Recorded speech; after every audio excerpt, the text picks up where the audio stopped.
on this week's episode of No Hesi Hoopcast. We got a special episode tonight, boys. This is our first playoff episode. I like it. And that first round's over with. And we're going to bring it to all you guys live right now.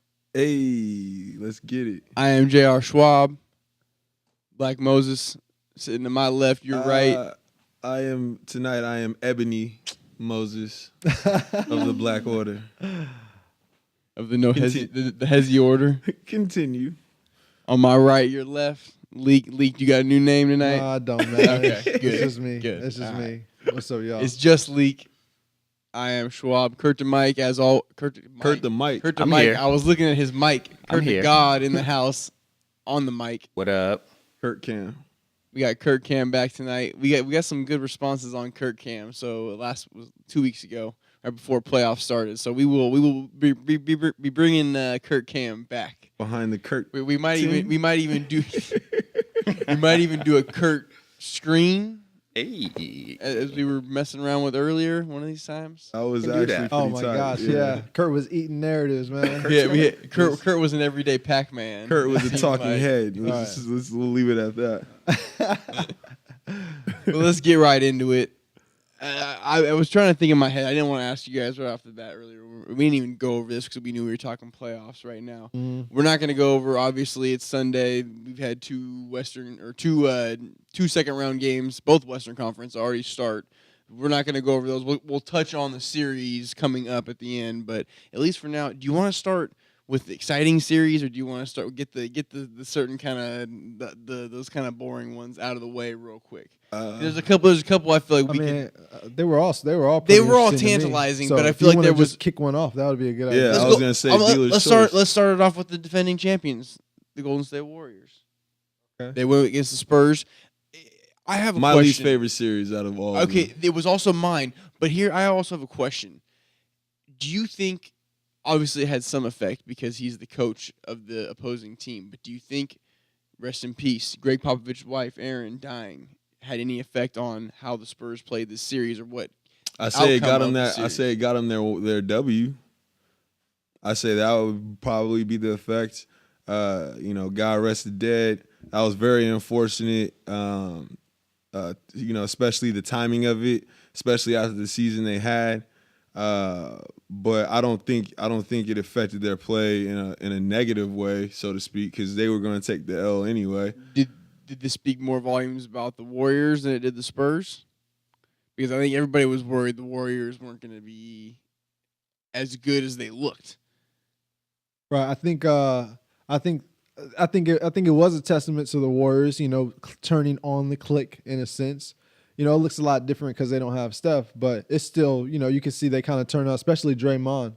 You kind of see him turn the click on and start literally taking it, handling that whole team basically. Yeah. Well, he's running the point now. Yeah, basically. he's their handler in a sense. Yeah. It's crazy too. It's how easily KD will accept that role, right? As a accessory to a handler. That's a Well, he damn is good a- accessory, though. Well, KD is an accessory. Oh, absolutely. Well, he's the platinum Hey, chain of accessories. Is he the best piece on that Swiss Army knife then? I heard somebody say this on the radio the other day, man, and it stuck with me. They said that KD is the best. He's the most elite Pippen we've ever seen. He's the greatest Pippen ever. He's the greatest second guy to a GOAT ever. But he's not the number one guy. Yeah. I mean that you could say that. You could say he's the best number two option. Yes. The most talented and most skilled manifested number two option that I've seen. I mean, I could probably say that. I mean, Kobe was a pretty good number two option as well. Yep. But Kevin Durant 6'11" and doing similar things. So, but overall, I think it's KD is a 6'11" shooting guard. Yep. He makes his moves. Allegedly He 6'11". creates a lot of mismatches on the floor. Allegedly too. 6'11". Well, yeah, I mean, but he plays like a shooting guard. Yeah. He's allegedly 7 foot as well. Right. But he plays literally like a shooting guard. You can even see when he gets the ball, a lot of times he'll just put it on the floor and just, he doesn't even go right into a move. He just put it on the floor a little bit. He even crosses back over after making moves. Right. He does has that a nice- lot, tripping over his own feet, trying to do stuff like that. So he plays a lot like a shooting guard, like just like a really good wing shooting guard. But he happens to be 7 foot, so that's where and he's a mismatch everywhere. So he is the best number 2 option as far as a player.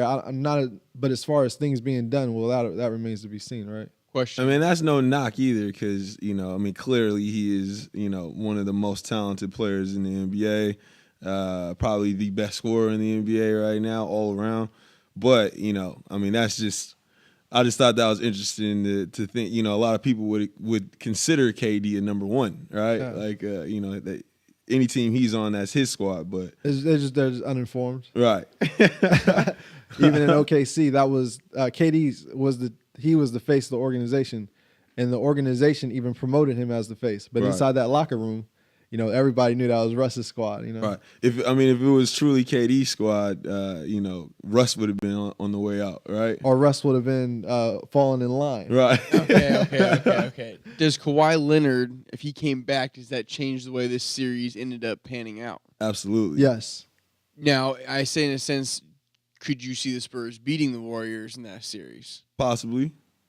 In my opinion, yeah. Without Steph, yeah, I think so. I'll just say yes. I think so. Absolutely. If Steph's not playing and Kawhi is playing, then absolutely. I would also base a lot of that on how they played in the regular season. But Kawhi didn't play in the regular season, so I didn't get to see the chemistry. But that's what I'm saying. Well, he would've been- But he that's would've- also what I was trying to get at. He only played 9 games this He would've year. been out of so shape, for Exactly. sure. We have no idea what we would have given. Yeah, I still think they would have competed very hard against him if he did play. Absolutely. Here's what I want to add too, man. Kawhi Leonard quit on his team, man. I mean, I'm just gonna go ahead and I'm gonna say that he quit on his team. I mean, not only do you not come back, which is fine. We've accepted the fact that you're not gonna play the rest of the playoffs. Well, he's not ready to go. Right. That's what it is. You guys, right, but I'm like saying to we're say accepting his the fact that he's handler- not his ready to go. handler Now, says he's not ready. but you to have go. another part to that. Yes, though. I do. You have another Yes. part to that. I but just wanted to clarify that he's not playing because he's not healthy, allegedly. So, Allegedly. So yeah. So why would we assume that he is healthy? Well, no, I mean, I didn't. That's not what I Okay, implied. all right. But to the second point, the fact that he didn't even come to the games lets me know that he's not really he's not really invested in what the Spurs organization has going on right now. Mm-hmm. And on top of that, to read articles that he's given the team his list of demands, so to speak. He needs Pop to chill out. He doesn't like the way Pop's handling his players. So, that being said, he quit on his team. Especially after the unfortunate events that happened with Pop and his wife. You would expect that, something like that would bring him closer. Now that being said, I don't know if he had words with Pop, but all that aside, he quit on his team, and Spurs, they suffered for it, most of the season, but it really showed in the playoffs. Yeah, I think him not returning or being on the bench with him, or kind of staying away, that is a form of him, I guess, allegedly quitting on the team. But there's also another half to that relationship as well. So what do we say the Spurs did, to their star player then? Right. That's very true. 6 of one, half a dozen of the other. It's always a he said. You guys see, or not you guys, but a lot of people subscribe. The talking heads subscribe to the theory of that Kawhi is healthy and ready to, like you said, allegedly he is healthy and ready to go. Well, what about Oh shoot, hold up. What about the fact that he did not had all the players do that meeting where even the players were questioning it. So it wasn't just the organization. It wasn't just Greg Popovich. Granted, we could say that they were handled. Sure. Let's say that that's a plausible narrative. But everybody being down for what are they going to say? If you guys aren't down with this meeting, we're going to fire you. You had people that are reputable players like Tony Parker and, Manu and all that coming out and, speaking on the situation. I'm not saying Kawhi is healthy, but Kawhi is the only person saying that he's not. It is his body, but at the same time, how many, like, okay, you went and got a second opinion. Did you not go and get a third opinion? And what is your course of action? What is the therapy? What are the treatments? Nobody got any details. And the fact that he's not with the team, I mean, come on, that's just, there's just no excuse for that. Like, you came and you played some games, and then your injury was so bad that you just couldn't even sit on the bench with the team. Right. That's Even DeMarcus Cousins had an Achilles injury, and he was at every game just about. Right. So I mean, and Kyrie we all Irving was at games. we all critique DeMarcus Cousins' mind state, and for John Wall. for a player like him, especially with his contract coming up, you know what I'm saying? For him to be there, travel with the team, celebrating with the team in the locker room, stuff like that. I mean, this is the little things that let you know whether or not they care about being on the franchise or not. And clearly, Kawhi Leonard doesn't want to remain a Spur or doesn't care about the team in his current state. And this is where I think we need to even just stop this conversation right now, because we could go a whole 20, 30 minutes on this one entire thing. I think we should on a future episode, because I'm just a little fired up, Schwab. I'm sorry. I know that's what I mean. I'm still at a loss of why this is even going on right now. Like, this is a stud player that we had no problems with. We've learned the kid hasn't said a word in 5-6 years of being in the league, and now all of a sudden, he just hates the organization. Right? It doesn't make any sense to me. And maybe I'm more frustrated than others, because you really like Kawhi Leonard has been, I hate saying it as much as he's not even on my team, but he's been my favorite player in the league since he came into the NBA. So it's hard for me to see this and not think objectively, or like a fan that I am, because I like him as a player and what he brings to whatever team he's playing for. So that's where it's hard for me, and I side with the whole, maybe he is injured. But like I said, I have no idea what's going on at this point. I know we don't want to harbor on this too long, because we do have this series was the most boring one out of all of it. And we've talked, this is way more than we should have talked about already. But Kurt's narrative was a little piercing. I was gonna say, it had a lot of vitriol. Absolutely, that came out of nowhere. Well, it's not. Not that it was. Not that it was driven by anything. No, it wasn't. It wasn't unwarranted in any way. But what I'm saying is, I felt it. Well, yeah, I did too. But the perspective that it was from, though, it's it is Spurs based. It is if you are under the handle of Popovich. If you are outside of the handle of Popovich, then you might look at it. And here's another way to spin that narrative. Well, Kawhi Leonard was injured, and he did not trust the Spurs organization because they misdiagnosed him, he says. Yep. So then he goes to get a second opinion. Well, Pop doesn't like that, because now he's openly showing that he is. This is basically whose balls are bigger than each other's. Well, we know these things. We know that Kawhi went to go get a second opinion because he did not trust the doctors, and we know that Pop we don't know that, but Pop allegedly did not like that. All of this is allegedly now, because this narrative is starting. Well, listen. Follow me though. So then Pop goes through the season without Kawhi, right? Yeah. And not necessarily knowing when he's coming back, but he's not tripping with it because he's making it do. But why doesn't he know that he's coming back? This is my question too. Hold on. Can I finish my narrative? You stopped. So remember, Kawhi did come back for 9 games. Right? And early on in the season as well, probably about 2 months in, and wasn't ready to go. Now, if Pop's like, I need this guy back on the court, and I think he's ready to go. However, he's telling me he's not ready to go. I'm going to put a bug into the locker room. That way the teammates kind of look at Kawhi like, hey, you're not here helping us. You're not doing your part. And not looking at him as if he's not healthy, but because he's not speaking, I can speak for him by creating this narrative, because he's not saying it the other way. But also, none of that came out until later, though. I was subscribed to that, and we have to move on. We do. I was subscribed. You with your narrative right now, you literally just thread dragged this whole entire league. I was subscribed to that if I didn't just read an article that spoke about how he would ignore players for weeks. He would ignore his teammates for weeks on the phone, They're trying to get a hold of him. He's not responding at all. Yeah. So I don't think that's Pop throwing a bug in anybody's ear in that standpoint. I don't know. I think that's them pretty much feeling a certain type of way about their teammate who they consider to be the star of their franchise. Right. Not responding, not playing, not showing up. Well, this guy besides speaking. besides Russell Westbrook and Giannis, he's probably the third hardest playing player in the league. Absolutely. So to roll with the notion, but the to Spurs roll- franchise is literally the absolutely, model absolutely. for how to But run to- an That's organization. why when those Right. players like Tony Parker and Manu and even LaMarcus come out and said, we don't know what's going on, I took it at face value. They literally he's do not not speaking. know He's not speaking. what is going on. and he's trying to with Kawhi. he's trying not to He's trying not to to give his control hand his out. Yeah. And that's why it's so hard for me to think People don't like that. But People don't like that. Makes people feel uncomfortable. But why and would you challenged. do that, though? Well, But that's because, what I'm because saying, He's like, not you- with the narrative that they're going to try to run with.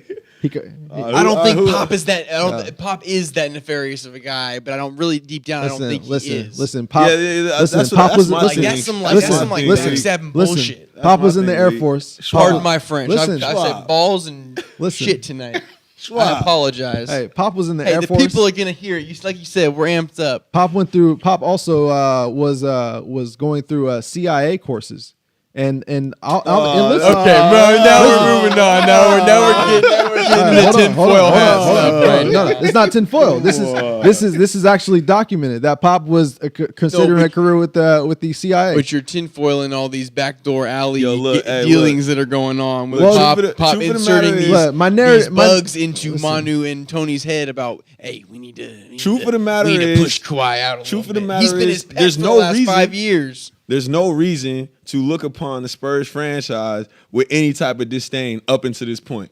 Now we could create we could run with these narratives that we hear about, Pop being, the Joe Jackson of the NBA, or all we want. But did we not see results? Did Tim Duncan not? Does Tim Duncan not speak glowingly of the organization? Does Michael Jackson not speak glowingly of Joseph? Wow. Okay. I'm just now saying. I'm gonna stop everything just right saying. there because this is a whole new plane of existence. All of the Jacksons, Does Tina not speak glowingly? Does her career not Okay, show, stop. The Houston listen, Rockets man. defeated the Minnesota Timberwolves on, 4-1 in their playoff series.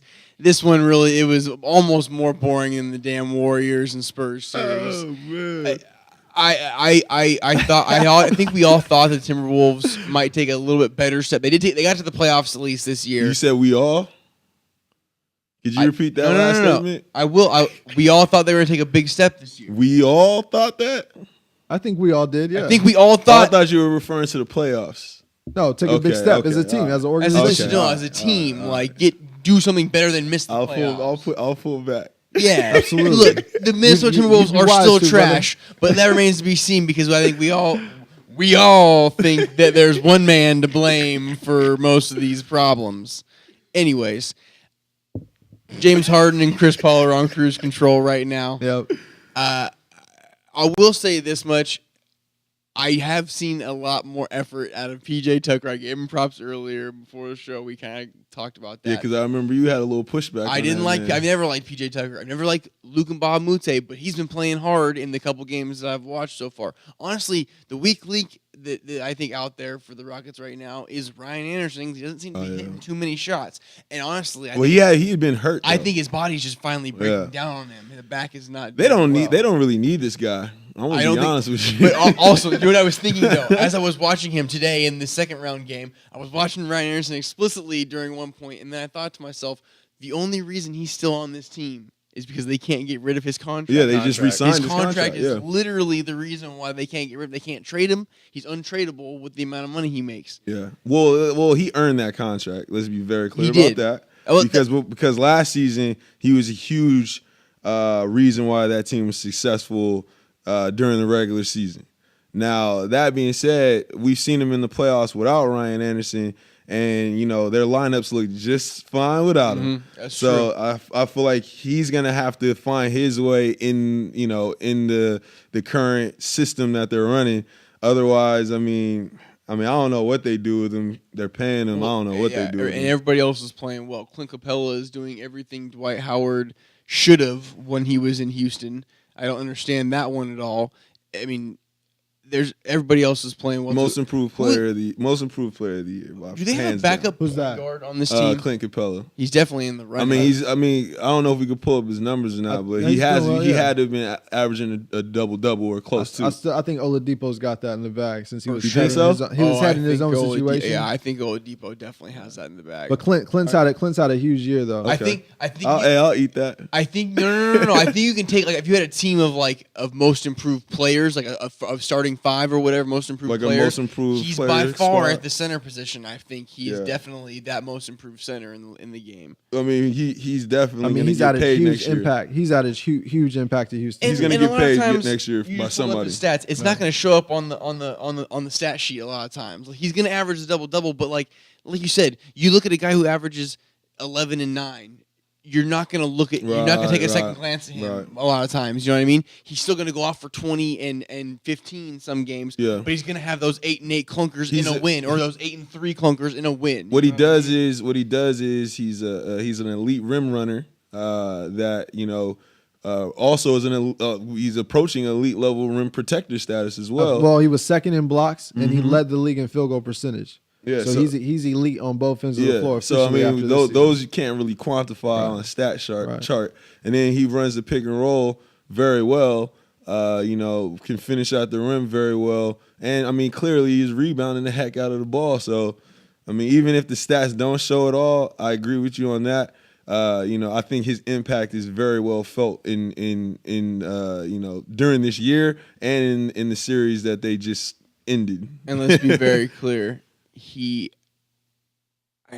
I think outworked, out-hustled, and damn near outplayed Karl Anthony Towns, all-star Karl Anthony Towns. Schwab, I think you got a narrative coming right now, and I'd love to hear that. I'm gonna give Cat a pass this one time because it's their first time in the playoffs. I'll let them have their shining moment. I was hoping you were think gonna we destroy no, it. not yet. Oh, I've got one. Hey, Let's talk about Clint Capella, guys. Can you guys say contract year? Can you guys say Hassan Whiteside? Oh, excuse me, Hassan Whiteside. You know what? No. Okay, You didn't have it's to do Kurt that, Cam right Kurt. now. All right. I was gonna say, let's just transition to that series real quick and talk about how awful that looked for the Miami Heat. 'Cause he's the Before we main even do reason for that. I'm gonna say one more thing on Kurt Cam. I'm very skeptical of these G League guys who get into the NBA and ball out for a contract. I think those guys are playing for a contract. I don't think all those guys want to be great. I'm just telling you that. I'm not sold on 1 year. I need to see a guy be consistent. This is where I'm going to for 3 stop you, though, seasons. because Clint Capella wasn't a G League guy. He was a first-round draft pick by the Houston Rockets, was from Switzerland. Maybe I may be mistaken. Maybe he did play a few games in the G League or did go down to the G League. But to my knowledge, he was always on the bench for the Rockets. League's looking to look this up right now, I believe. But to my knowledge, he was drafted by the Rockets. He might have stayed a year overseas, and then he came over to the Rockets. There may be some validity to. I've been very Kurt's impressed. narrative. I've been very impressed by what Clint Capella has been able to do. I don't And I'm always appreciate- talking about Kurt, contract I don't appreciate years. the shot with the Hassan Whiteside. Oh, no. If we could talk about you guys eating something, y'all are going to eat this Hassan Whiteside, because for a year and a half, I've had to listen to Goat Side. And We'll get to that series. are we going to get to that? Let's just jump into it now. Well, we they're didn't all the finish way the on the other Houston side of the series. pond. Oh, I think we know everything we need to know about the Houston You're in such a hurry Yo, for us to eat hate that you are know. manic right now. I'm just saying. All right, Moon Knight. I'm just saying. Listen, bro. Listen, man. We got to do about this in some type of order. You want to talk about the series? About Houston and Did we talk about the Warriors and not. Spurs series? We did not finish the Houston series. But did because- we even talk about the Warriors and Spurs series? Absolutely. It devolved and developed into something completely different, and we were doing the same thing just We now were with this still- Rockets. Listen, in the Schwab, you arena. want us to eat the hate on Hassan White? That's gonna uproot us out of Houston right now. No, because is that important? it's going to let me spew a narrative, and then you guys can go back and forth on what we thought. Look, we know That's you not want to what this spew your show's little about, narrative. Schwab. That's what we We just know you want to did. spew your little All right. narratives. but That's what we gonna- just did. With all due 2 respect, times in a brother, that's not row. what this show's about. Then y'all are letting it go that way because we just did it twice in a row. Well, Schwab, we're not done. We're not done. We're not done. We're with still the talking series. about it. stay We're within still those going. teams. I'm just saying. We stay within those teams. We can't just leave those teams, Schwab. I'm Well, not going what to teach you how to host on the show look. on air, Schwab. All Hey, right. You know what? Listen. You go right ahead. Keep talking about this series. Is there anything else you guys want to Yes, talk about? yes. What else? Yes. Thank you. Oh, well, Go ahead. well, since Take you're it, not, take it away. well, since you're not going to talk about Karl Anthony Towns dwarfing Right. before our eyes in the playoffs, I guess I will. And you were right about Clint Capella's draft. He was drafted first round in 14 from Switzerland. So yeah. Listen, And had multiple assignments to the G League. He 'Cause did. That's where I I think- I'm first pretty saw sure Clint he went Capella down. Yeah, that's- in the G yeah. League. Hence, yeah. The way you said it, you were talking like these guys are just playing. He's a G League player that came up through the G League, just trying to get. Matter this. of fact, where did Hassan White? Where did we pick him at? Right. Sacramento Kings. he was second round. Okay. He was Yeah. drafted as well. Yeah, So he Kurt, was. I mean, there's some validity to Kurt's narrative. I hear it. I do. But I think I I do. personally think The only don't, one though. that I'm cool with is Covington, and I'll leave it at that. I personally What about believe that Pops boy? Jonathan Simmons. Yeah. I But we all personally see where he ended up. All right. I personally don't Fair agree. enough. But that's what I was saying about Clint Capella. He's not that guy though. He Well, was yeah. assigned just like Scal or Papagiannis was assigned to the G League. He was not in the G League. He had a guaranteed money. He was still making $3-4 million a year. He wasn't making the $25,000 that these G League guys are making. But That's where I had a problem. And if with that. DeMontis Monte Eunice didn't get hurt, just so he can even get some playing time. So let's be very clear. Monte Eunice, they were looking at him like he was their future big. Now we saw what happened to him, but if he didn't get hurt, Clint Capella might have never seen the light of day. That's true. If That's ifs very and true. ifs and- But that's why I think we should we should give him credit. To his Absolutely. credit, he was able to crack the lineup. Yep. And now, I mean, he's a part of a surefire chip tape. Yep. Something that Hassan Whiteside never was in. So I'll eat the hate when we get to that time. But I don't think Capella is a Hassan Whiteside. I think he's playing with some good players that are teaching him that, you know, this is what it takes to be a future GOAT in the league. I agree. But back to my point, Karl Anthony Towns is soft. And Leak, I gotta give you props because you were the first one to say it, and I kind of fought you on that a little bit. Yeah. Karl Anthony Towns is soft, man. I mean, this guy. Kitty cat. I mean, he was letting Capella and crew into that lane without any type of like real pushback for that, and he didn't show any sign of aggression or Right. it just looked like he was like kind of like just beat down from the season. You know what I Right. mean? So yeah, Karl Anthony Towns, man. I don't know what his stat line is. Yeah, he I'm not a averaged stat. 20 I'm not the stat guy. Well, I'm just saying he averaged 21 points in the regular season. Right. You know what I mean? He's a consistent 20-point-a-game scorer. He even took a back seat to Jimmy, averaged 20 a game. And in the playoffs, he averaged 15 points. So his production dropped, and I'm sure we all can agree that playoffs either make or break you as your legacy goes on. Absolutely. And so far, man, for his first shot, it didn't look good. No. It did not There's look not good. many that do look good for your first shot. I wouldn't say that. Well, I mean, Donovan Mitchell, but we'll get into that. I mean, Donovan Mitchell. I want to jump to the next one. Tatum, Ben Simmons. like, I mean, there's several examples DeJounte of Murray, people playing DeJounte up. Murray, when he was a rookie, played pretty well in the playoffs. Dario Saric. Saric? Well, nah, he's not a rookie though.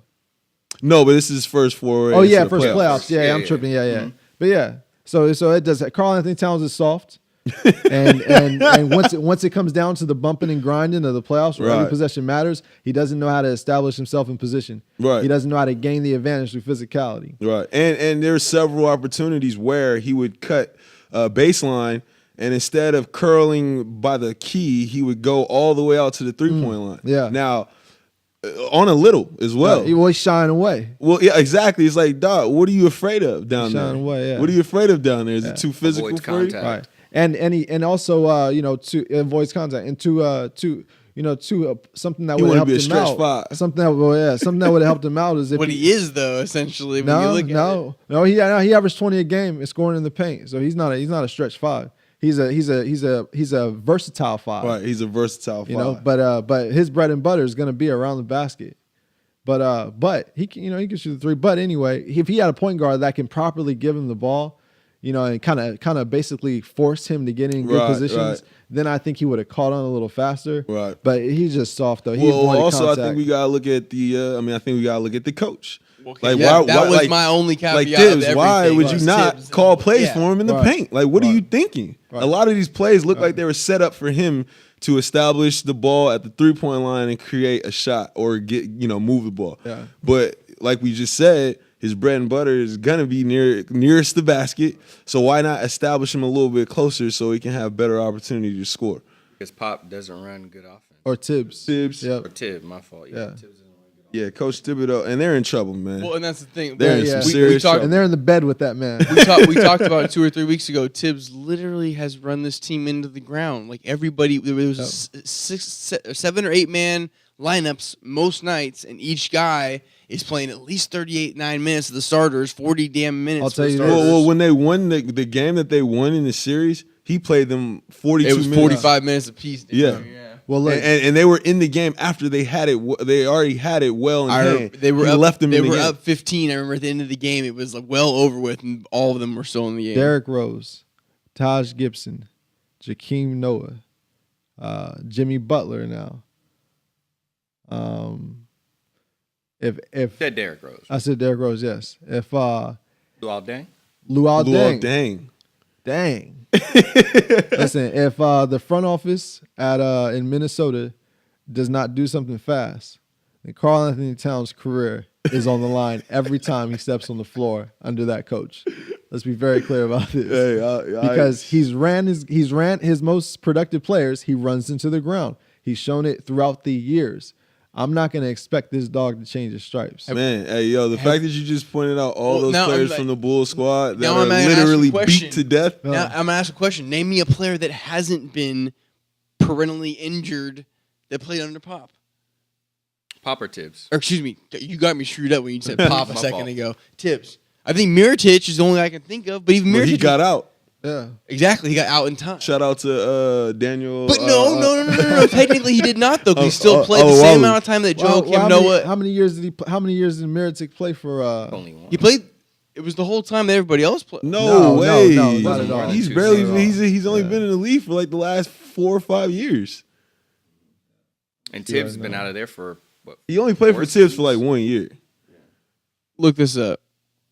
Oh, we're gonna expose you, Schwab. No, Don't you worry there's about nothing to be exposed upon. I'm just saying he's just one of the only guys No, he that played- really hasn't been injured. He actually played there for 4 years. You go expose Wait, no, you no, guys about real under quick. Tibbs though, or total. Just on the Bulls. I think 2 years under. Well, Tibbs left in. When did Tibbs leave? Let's see when. Yo, I'm so glad that we Kurt, I'm so glad we have visual evidence of a lot of these. Schwab's reaction right now is ridiculous. I can't wait to watch that when we. Me too. Technically, we're both right. Okay, about so this. brother, I just said he was there for about 4 or 5 years. He played 1 year under Tibbs. He played 1 year under Tibbs. So yeah. So not enough time for Tibbs to. No, not to enough hurt time him for yet. the So really, effect- Plus take with that place. 8-man Yeah, so lineup, really- he probably so- didn't play so that many really minutes. was- okay, So don't, my point. so don't try to kick no. for this man. What I'm saying is, my point was he didn't get out in time. He was still there. what do you Tibbs mean? left before he could run him into the ground. Ground, Yeah. right? Yeah. Is essentially what I Well, was he got out. All right. He didn't get out. Tibbs got out. Tibbs got Well, did out. I say who got out? We were talking about Mirotic. You said Mirotic got out. No, dog. What is the He just password? said- The password is what? Look, you I brought up Mirotic. You You, assumed, said you Mirotic. assumed that he was referring to Mirotic. He said he got out. You assumed he was No, referring to because Mirotic. the If he's question- telling you the he's referring to question- Thibodeau, the question- then that's what it is. Stop. The question was, name me a player that Tibbs has not run into the ground. And the answer was Mirotic. Yes, I but said- you threw his name in the I hat. said Mirotic, and then you said he got out in time. Well, who? I Schwab- had Schwab. assumed you We meant still don't- Mirotic. Yeah. Well, Maybe you need to hey, make what your did we We're say- talking about maybe Tibbs you right need to- before that, maybe- though. What do we maybe say you need to about- make your intentions a little bit clear. Well, what do we say about assuming? Look, everybody does it. Okay. Let's move on. That's whatever. No, that's no excuse. Move it on. Schwab. Whatever. That is no excuse. We're over it. The Just fact keep that it you went moving. there. No, anyway. All right. Over it. So that's that Rockets and In the Timberwolves. Timberwolves. Oh, hey, one side Are note. we done with them now? Side note, Andrew Wiggins actually played pretty well. he was the most consistent player on their team.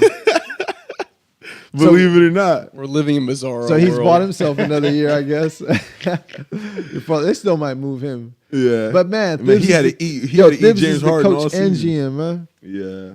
That's a bad. They in bed with that man. Hey, think about the 4 teams right now that have their coach as their GM and their president and everything, and they're all floundering in some capacity. Well, I mean, we're not gonna spend too much time on this, but Stan Van Gundy got called into a meeting the other day. So, Yeah, called into the principal's so office. we'll see if he remains the GM of that team Or the coach.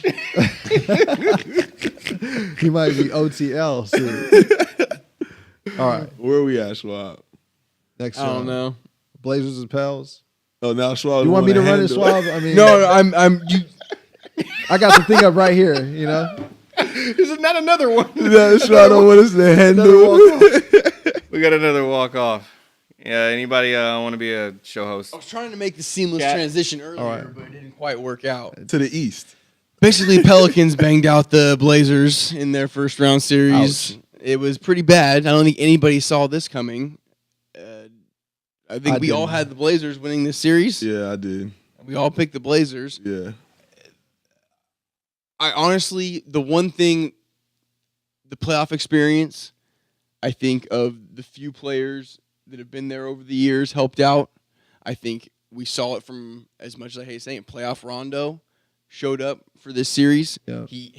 Him and Drew Holiday outplayed Damon CJ completely. Absolutely. Completely. And Absolutely. all it was hard work and hustle and knowing what needed to get done. Defense. The other Digging thing, in. the other thing besides the guard play, Eton Moore looked pretty good. the Blazers have no answer for Anthony Davis. Not much teams do have an answer, but the Blazers especially have no big men that compete offensively he or ate defensively Nurkic. with Anthony He Davis. ate Nurkic. He dog. made Nurkic look like he didn't deserve to be in the NBA. Yeah. He made all their big men look like they didn't deserve to be in the NBA. Because think- even Zach Collins, who was playing well, still looked bad Yeah. against Anthony Davis the whole time. and he's gonna do that. He did that to the Warriors in that matchup when they got swept. But the thing is, Dame and CJ weren't scoring at all. So Yeah. they were just taking punches and not connecting any back. And Yo, Lee, could you do us all a favor and because I know you are a fan of Dame. Yeah.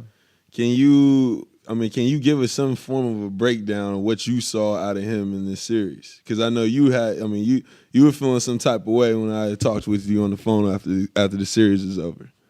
Well, I feel like Dame is he's not the best player on a championship team. He's not your leader on a team that's gonna go deep into the playoffs.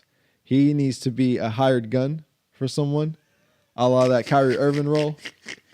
But he's extremely skilled. He's not a bad player, so Swab, don't even start trolling. He's not a bad player. what I want to know is, are you talking about the Kyrie Irving as LeBron's sidekick? Absolutely, he was. That's all I wanted to know because Kyrie is on the Celtics, so I just Okay, wanted to alright, clarify that's fine. what you were talking about. Okay. Well, yeah. I mean, you knew what I was talking about. You knew I didn't, LeBron though. James. When I said relegated to a weapon, You said in that Kyrie Irving role. relegated to a weapon. Okay. That's all I All wanted right. to clarify was you meant that as on Yes. the Cavs. Continue. And I feel like Dame. I also feel like Dame is he's an attractive girlfriend to walk around with, but you don't marry that. He takes ill-advised jump shots. He takes horrible shots. He takes ill-advised 3-point shots, low percentage. He makes a lot of them during the regular season. When he's got his juice going. During the playoffs, when the pressure was tight and the flames were high, he was not connecting on these ill-advised 3-point shots. He lightweight gives himself a license somewhere in between Russell Westbrook and Stephen Curry. Yeah, I agree with that. It seems like he's quietly gotten carte blanche, or how do you say Carte it? blanche. Carte blanche over there in Portland. Shout out to Matt LeBlanc from Friends. But they let this guy shoot all those crazy shots. CJ is even taking after him, saying, well, he does it. So he shoots crazy shots as well. So, they got problems over there. Dame needs to recalculate his shot selection if he's going to go to the next level as a player. Because right now, he needs to know when to pass and not for an assist and when to shoot. Yeah, and not ill-advised. I want to bloviate real quickly, Schwab, on what I saw from this series, and it kind of reinforces what I thought all along. that Terry Stotts needs to go. I mean, it's time. Well, so I was gonna ask, what do you need to do with we've been the team? rocking with this guy for the last, I don't know how many seasons he's been there. Right. But I mean, each year they seem to be in a purgatoric state. Now, not purgatory in that they're perennially bad every year, but purgatory in that they'll probably not be any better than what they were. They hit this the year. wall quickly. But but here's like we like to say, devil's advocate. Dame isn't a number one. He's a good number two. Or like Dame, he's taking ill-advised shots. Okay. So why are we getting about to off the coach for Dame doing this? And I know he is the one giving him the lane. I'm just wondering. Hear me out. All right, so that's what you said is very true. What I say to that is look at Quinn Snyder and Brad Stevens. They don't have a Dame on their squad right now. Celtics more so than Utah, but they don't have a Dame right now, and they're still playing up. They've made it to the second round. Are we really gonna give Terry Stotts more responsibility and give him a number one to use and coach? You think he'll do better with that than he's been able to do so far with this team, which is not a bad team? But I just feel like the onus has to be on him. He wasn't able to take the New Orleans Pelicans punch in the mouth and adjust. Seemed like he just kept doing the same thing, expecting a different result. And for that, and it just doesn't seem like he has a handle on the roster pretty much. Again, maybe that's where it's on Dame, though. But, I mean, how much responsibility are you going to give Dame Lillard, though? Look, he already has which one would you rather have? But I guarantee you would have got more effort out of these Blazers with Dame Lillard. Let's say Dame was hurt or out of this series. Mm-hmm. I guarantee you we got more effort than what we saw. Yeah, I don't subscribe to this narrative. We didn't see. I mean, yeah, he played. He played. Who's more important, Damian Lillard? Who's more important to the owner and the general manager? That's Damian Lillard or Terry Stotts. But see, I understand that. Kurt? You're asking that like I don't already understand that. They're going to take Dame every Schwab, time. what's your narrative? I'm just wondering. I'm You're just saying wondering. that we're putting unnecessary blame on Terry Stotts and that we should like oust Dame Lillard? Is that what you're saying?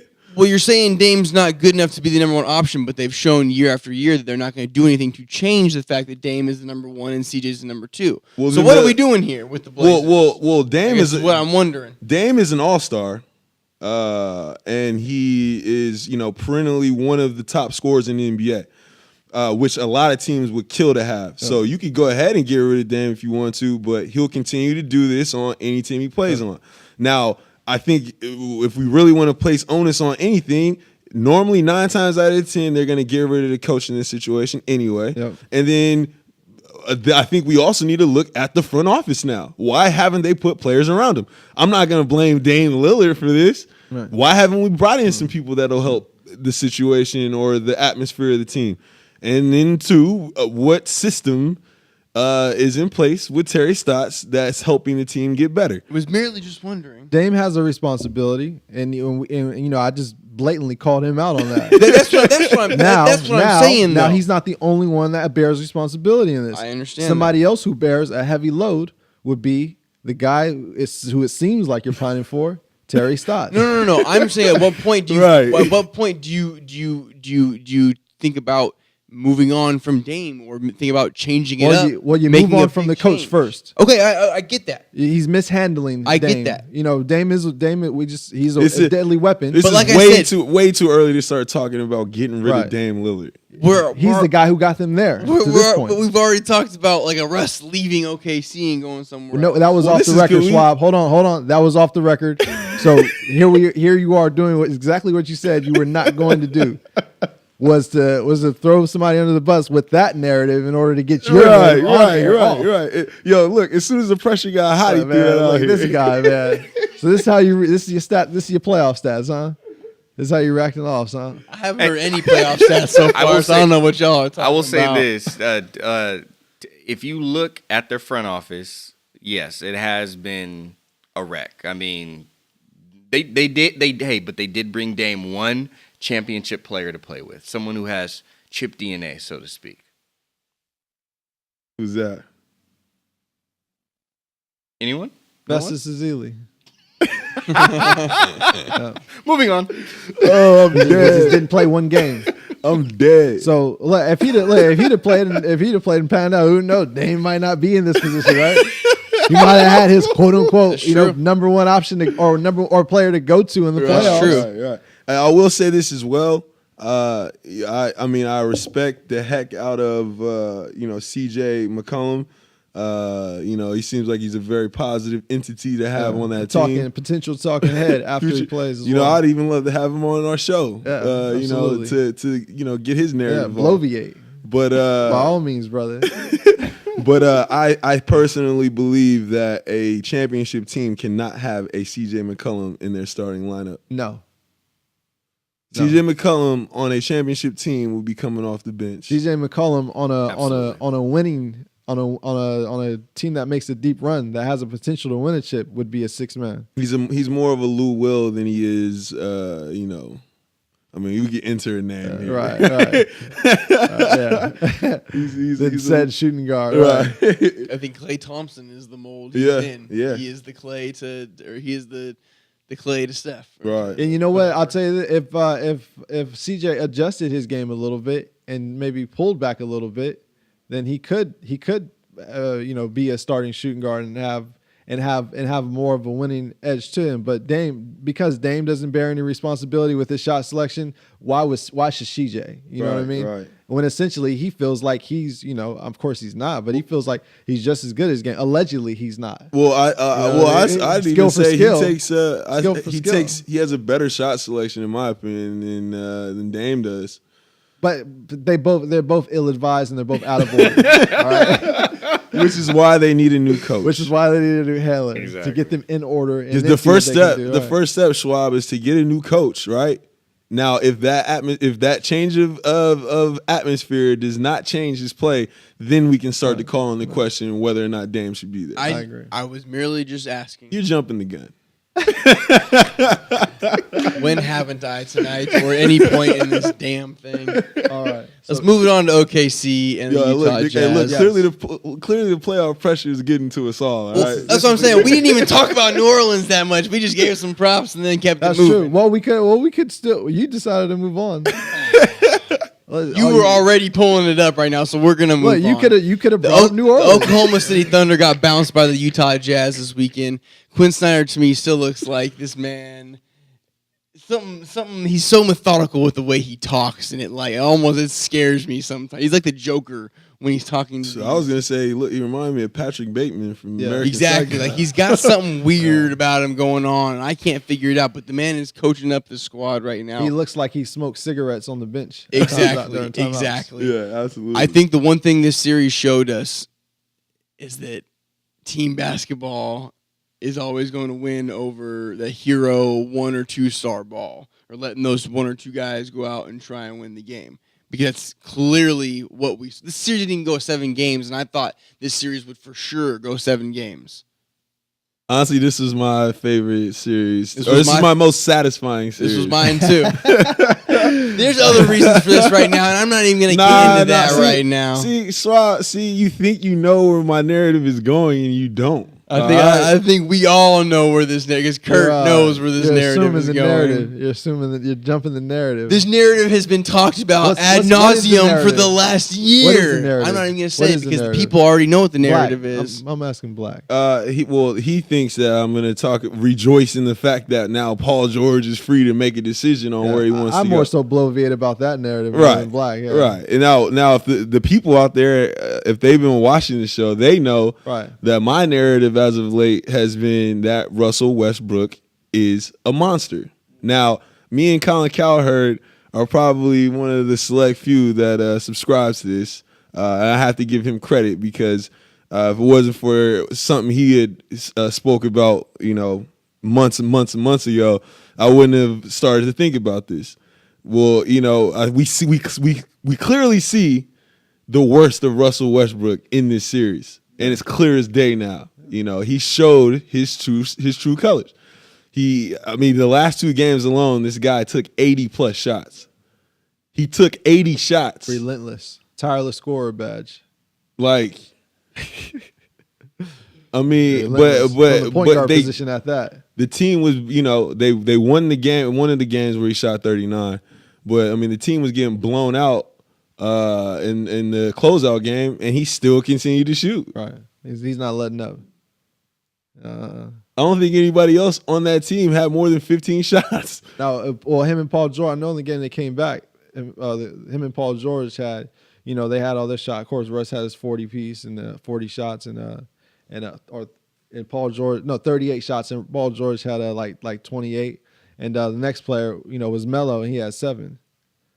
So yeah, it's a big shot disparity problem over there. That's a mishandle over there with Billy Donovan. There's not a lot of ball movement. Not a lot of ball There's a lot of, you get the rebound, you come down, you maybe make one pass, Right. and somebody pulls up. Right. And if they're not hitting, then they're not scoring. But the thing is, they're not really a great 3-point shooting team. So why do they continue to play like that? New NBA. They're delirious. They're delusional. And then what is Billy Donovan doing there? I was just about to ask, can we go back to Billy Donovan? Because I'm starting to feel like I was venerated by the Holberg thing, and Billy Don is starting to slip back to where I said he would be. Well, look, hey, I mean, I don't know if y'all recall, but I mean, I was calling for the man's head before the season even started. Yeah.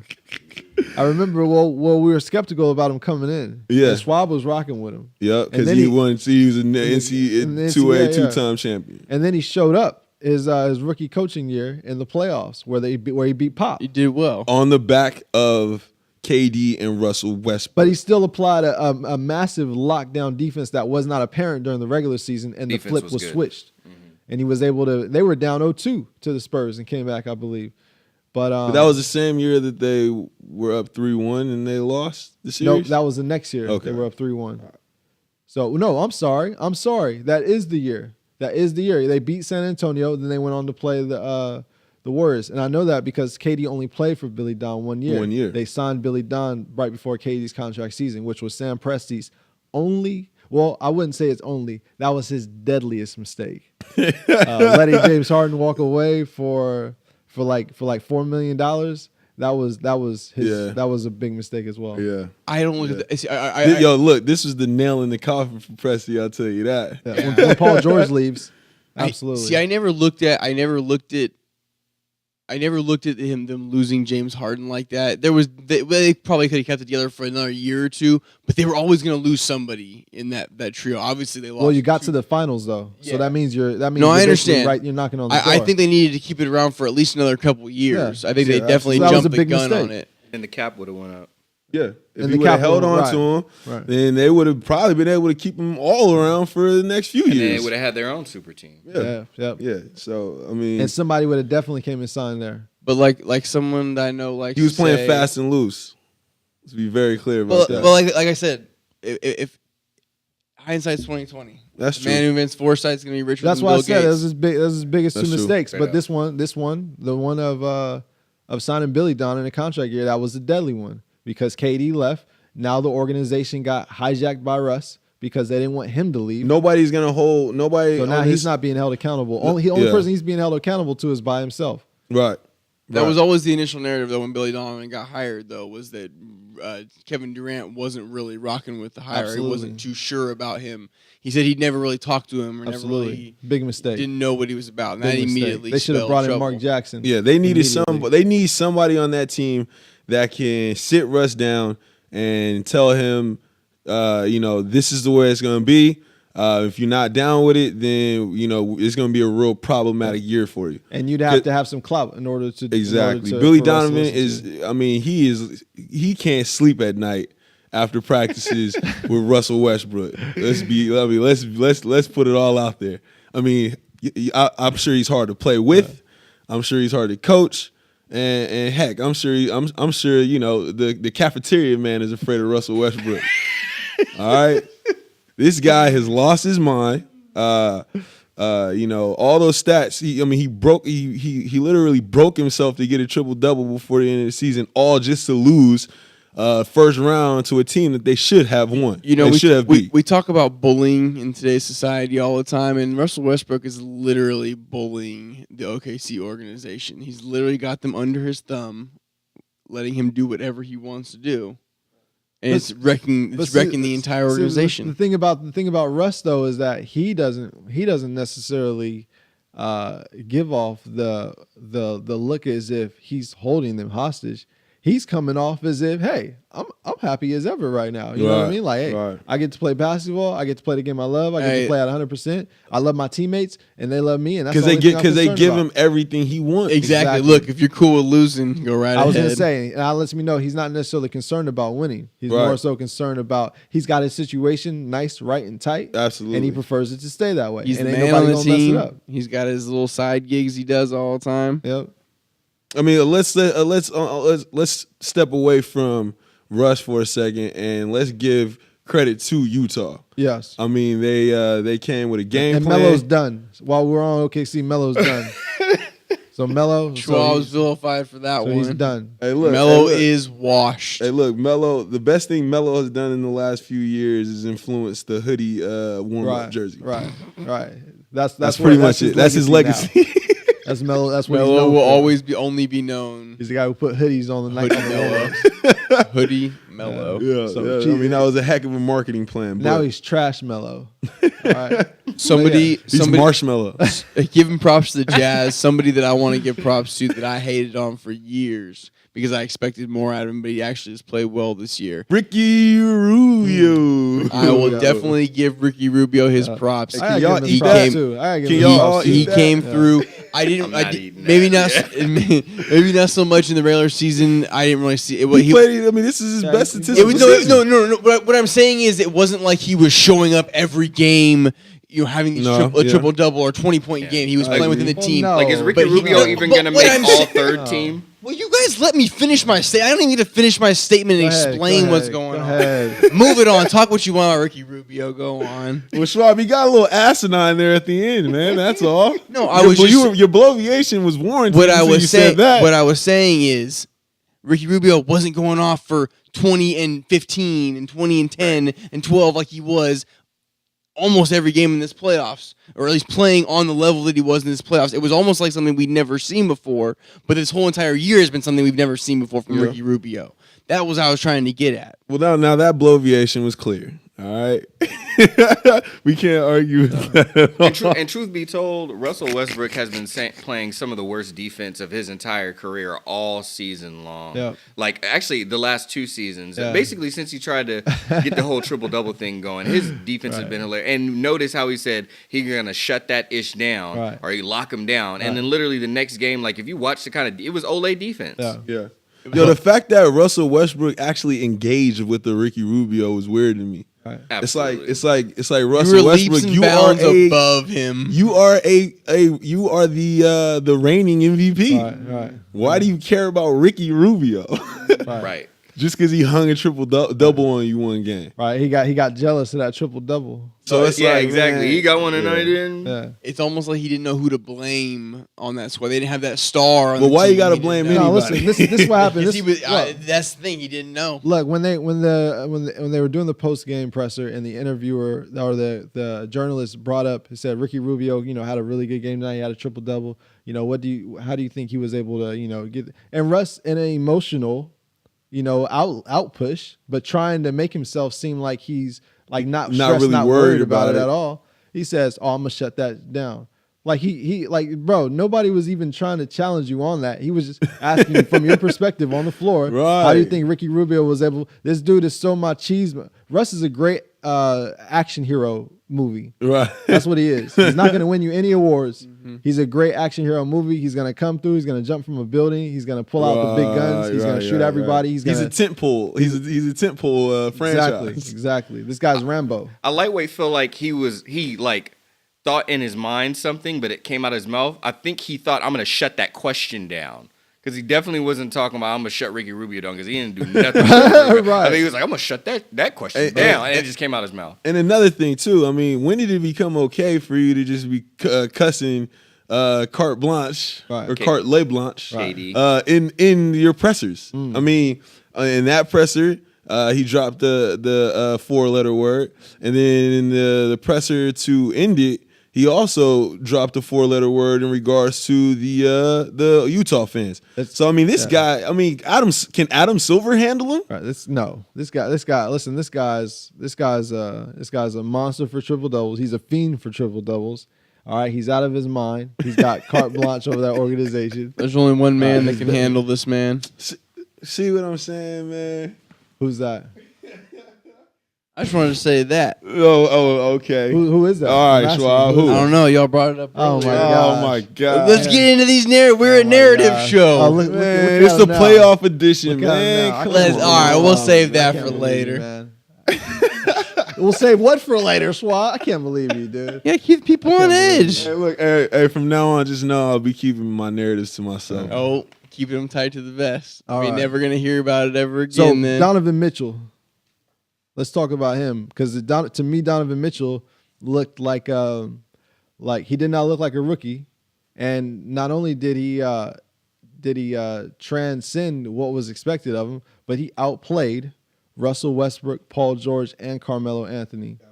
He willed Utah to that win. it's funny. I remember when Donovan Mitchell got drafted. That was one of the things they said about him. Is he never was the stud or the guy. You know what I mean? He was more of the team player. He could work well within the team like that. Was always one thing they always said, and it didn't make any sense because Louisville wasn't really that good that year or last year. They were decent, but they weren't great. But then he comes into this team, and he's completely blossomed into that star of that team now. How much money did Rick Pitino give him to play for their friends? Allegedly. Oh, shots allegedly. Shout out to the NCAA. Lightweight NC, I'm in trouble. A. Somebody else go now. That just Donovan- completely derailed that entire. You talk about derailing something. But yeah, No, Donovan, I'll eat that. You want to keep talking about that one? I'll eat that because It was a playoff episode. I'll eat that leak. Even though you didn't want to eat Drew Holiday's play, but I'll eat this. We did have a debate on the last episode No, Drew where I Holiday- said we don't know what Donovan Mitchell was going to do in Right, playoffs. right. He's never dribbled playoff Right. basketball before, Right. and now we know. Well, that, you're also discrediting his Rookie of the Year campaign as well, but you didn't have anything based off his play to do that with. you But I'll eat that. you gonna keep feeding putting food on my plate. You got it. You got it, brother. All right, no, but he showed up. He showed out. The only critique I even have is that in that closeout game for them, he definitely looked fatigued. Now, obviously, because this is the longest season he's ever played, but that was the only thing I saw that showed a chink in what he had been putting together. The fact that he just looked a little exhausted towards the end there, and there was a couple plays where he forced and could have made a play for someone else. I don't think he's used to carrying a franchise. I don't think he's ever felt that before. So yeah, I can definitely understand that. But yeah, Drew Holiday got off. I'll eat that. I definitely did not expect him to play anywhere near this. So I'll just that's a little PS. But anyway, No, Utah. To put a bow tie on this thing, Utah showed a lot of poise, a lot of fervor. Ricky Rubio stepped up. Donovan Mitchell stepped up. Snyder showed a proper handle. Crowder also as the enforcer, not allowing anybody to, Yo, Russ did not want to smoke with Crowder. yeah, not allowing That was anybody to get surprising. physical with his teammate. You know what I'm saying? I'll tell you one thing too. Steven Adams might be the nicest and happy-go-luckiest guy I've ever seen because he got elbowed straight in the face by Jay Crowder. Ate it. He knew it was all in the moment of the game and everything, and didn't do anything. That was crazy. Steven Adams deserves better. I agree. I wholeheartedly agree. He deserves to be on a chip tape he's- with a team he's- that can get him the ball and get him involved and just have a happy environment for him. Because right now he's being used. More favorite players. He's being used by Russell By Westbrook. Russell Westbrook. Kurt Cam, what you got? What you got to say, Kurt? Kurt's got a look on his face right now, like he's got. What you got to say, Kurt? Like we said something crazy. Nah, I mean Rush just ain't winning. The way he plays, I like the Kiwi. The Kiwi is awesome. Melo's washed, put them in the dryer. Let's And, just end it right there. And Melo's let's end washed. it Put right it in the there. dryer. Put them in the dryer. And PG's going to the Lakers. Allegedly. Allegedly. We're gonna move it over to the Eastern playoffs. I want to start with I think was the biggest surprise. I think. Well, no, because we all were different ones. I want to save the Cavs for last. I think that series definitely needs to be talked about last. But first of all, I want to start off with the Sixers and the Miami Heat, just strictly based on the fact that I don't think any of us saw Philly dismantling the Heat like they did. Okay. All right. Is what I'm getting at. All right. I'm glad you worded it that way. I don't think anybody saw them winning in 5 games that easily. There was what was the first game of the series was 130 to 105 or something like that. Yeah, I did not see that coming. That was an explosion. I'll tell you this. I believe it scored 130 points at least once. I know. That was the first game. Yeah. Yeah, it was 103 to 130. Yeah. One thing. Yeah. Now Black Damn, you almost did it twice too. Black had Philly winning from the jump. He never wavered on that. And I think I convinced Black that it was going to be more of a fight as far as the numbers go, as far as the game lengths. Then I kind of put that in him, to kind of push the games back, but no, man, Philly handled their business, and Miami.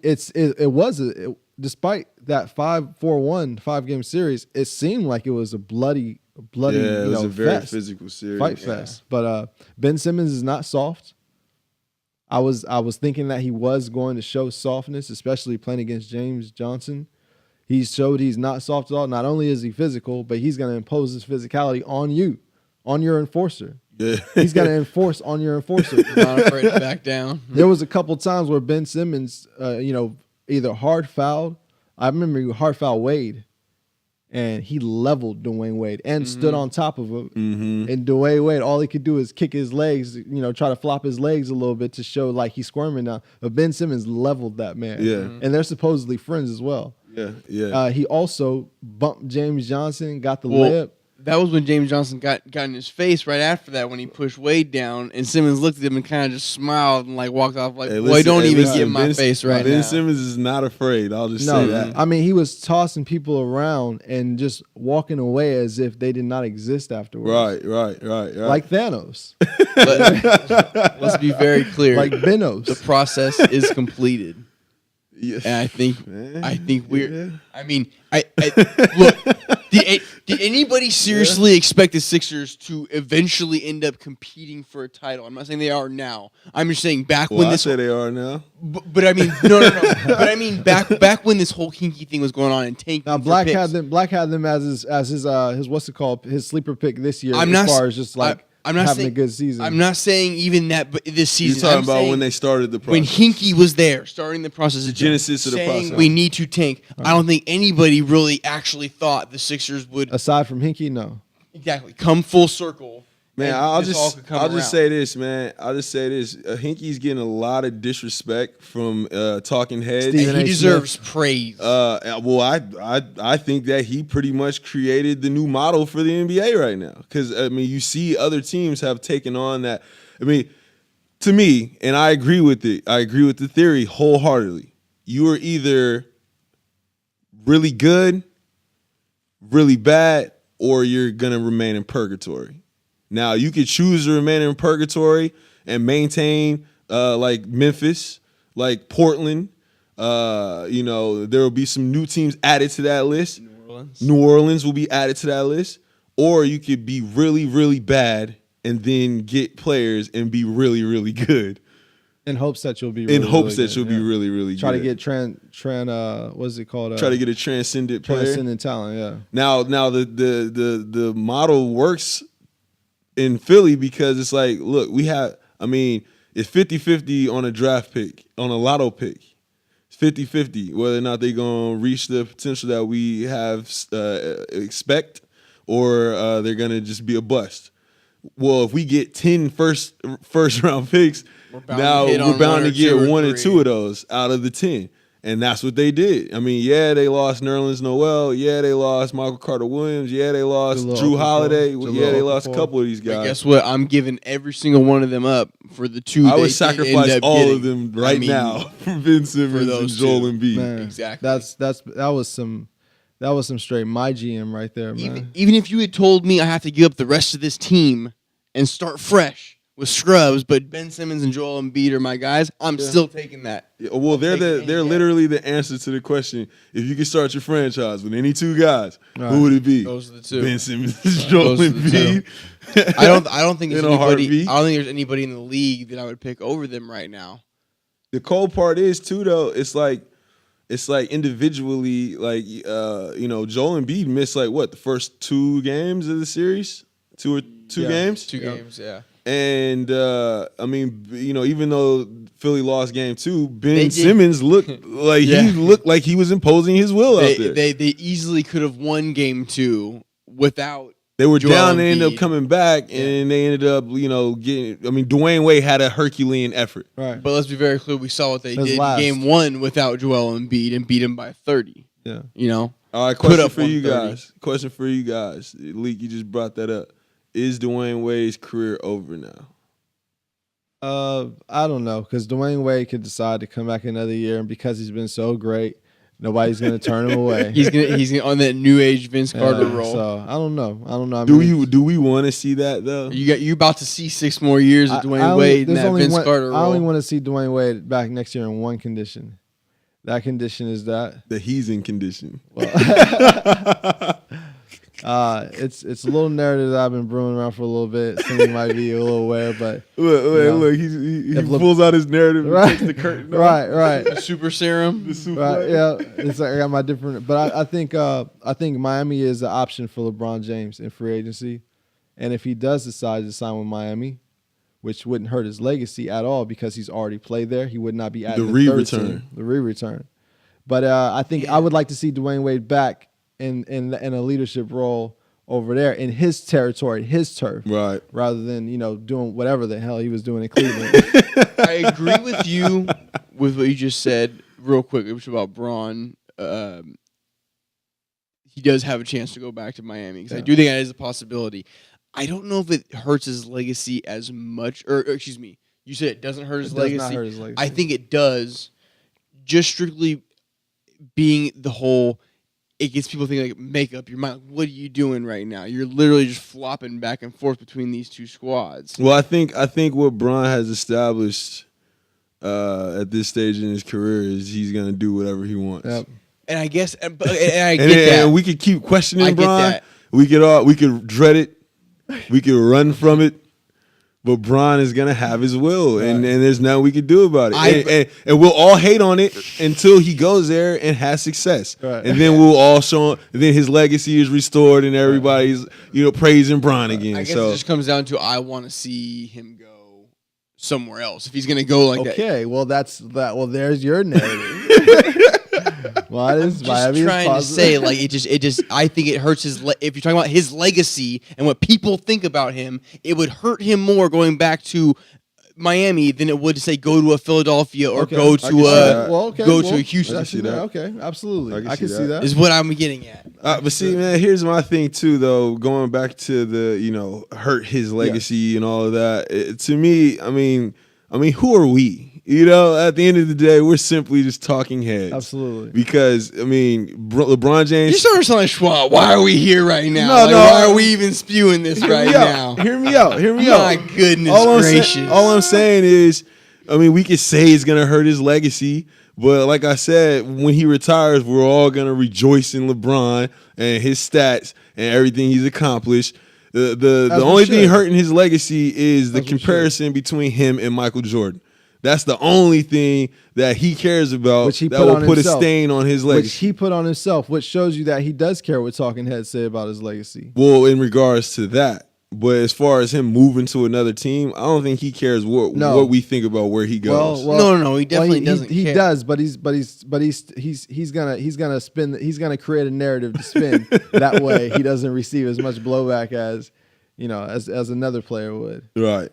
But yeah, I think it could hurt his legacy to go back to Miami because people can Got say way off topic just now. Yeah, I sorry. We're talking about way off Miami. topic. So yeah, D Wade coming back. It was your new narrative. in a specific role. Under the implementation of LeBron James. We just saw how that worked. In Cleveland, yeah. first In 6 Cleveland, it don't months. look good. In Miami, though, under Pat Riley, it's a different story because Pat Riley is an elite all NBA handler. All right. Staying on the playoffs. Yes. Where does Philly go from here? I mean, Well, they go to see Boston, and we'll talk about that once we finish up all of the playoff series that have happened. well, I'm saying like, as far as the way they handled this series, I mean, are you guys moving forward? Are you guys confident that they can go deep or what?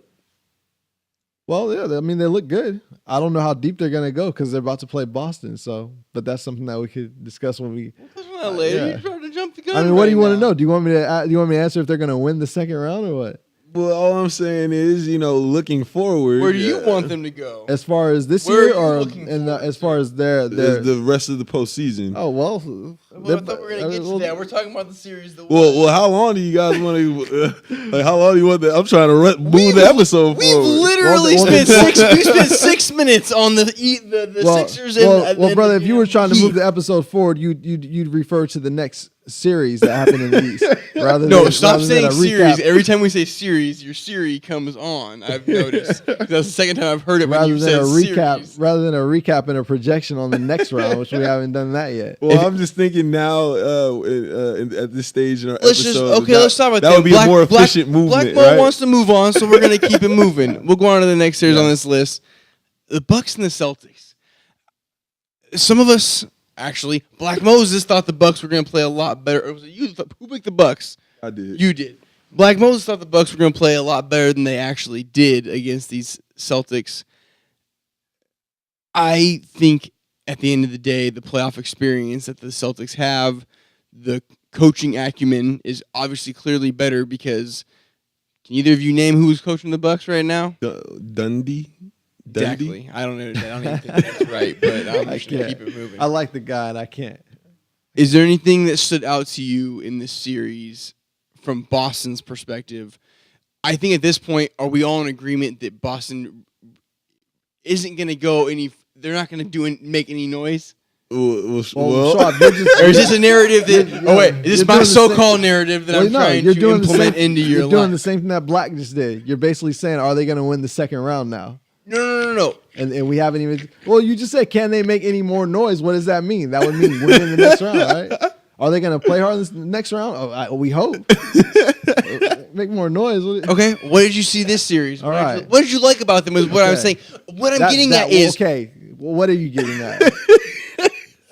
what did you see in this series that you liked? Because I think we all know they're not going to go any further than they're not going to win a championship with the squad with no Kyrie that was or no better. Gordon Hayward. Because I was trying to figure out what where we he thought was- about the series, man.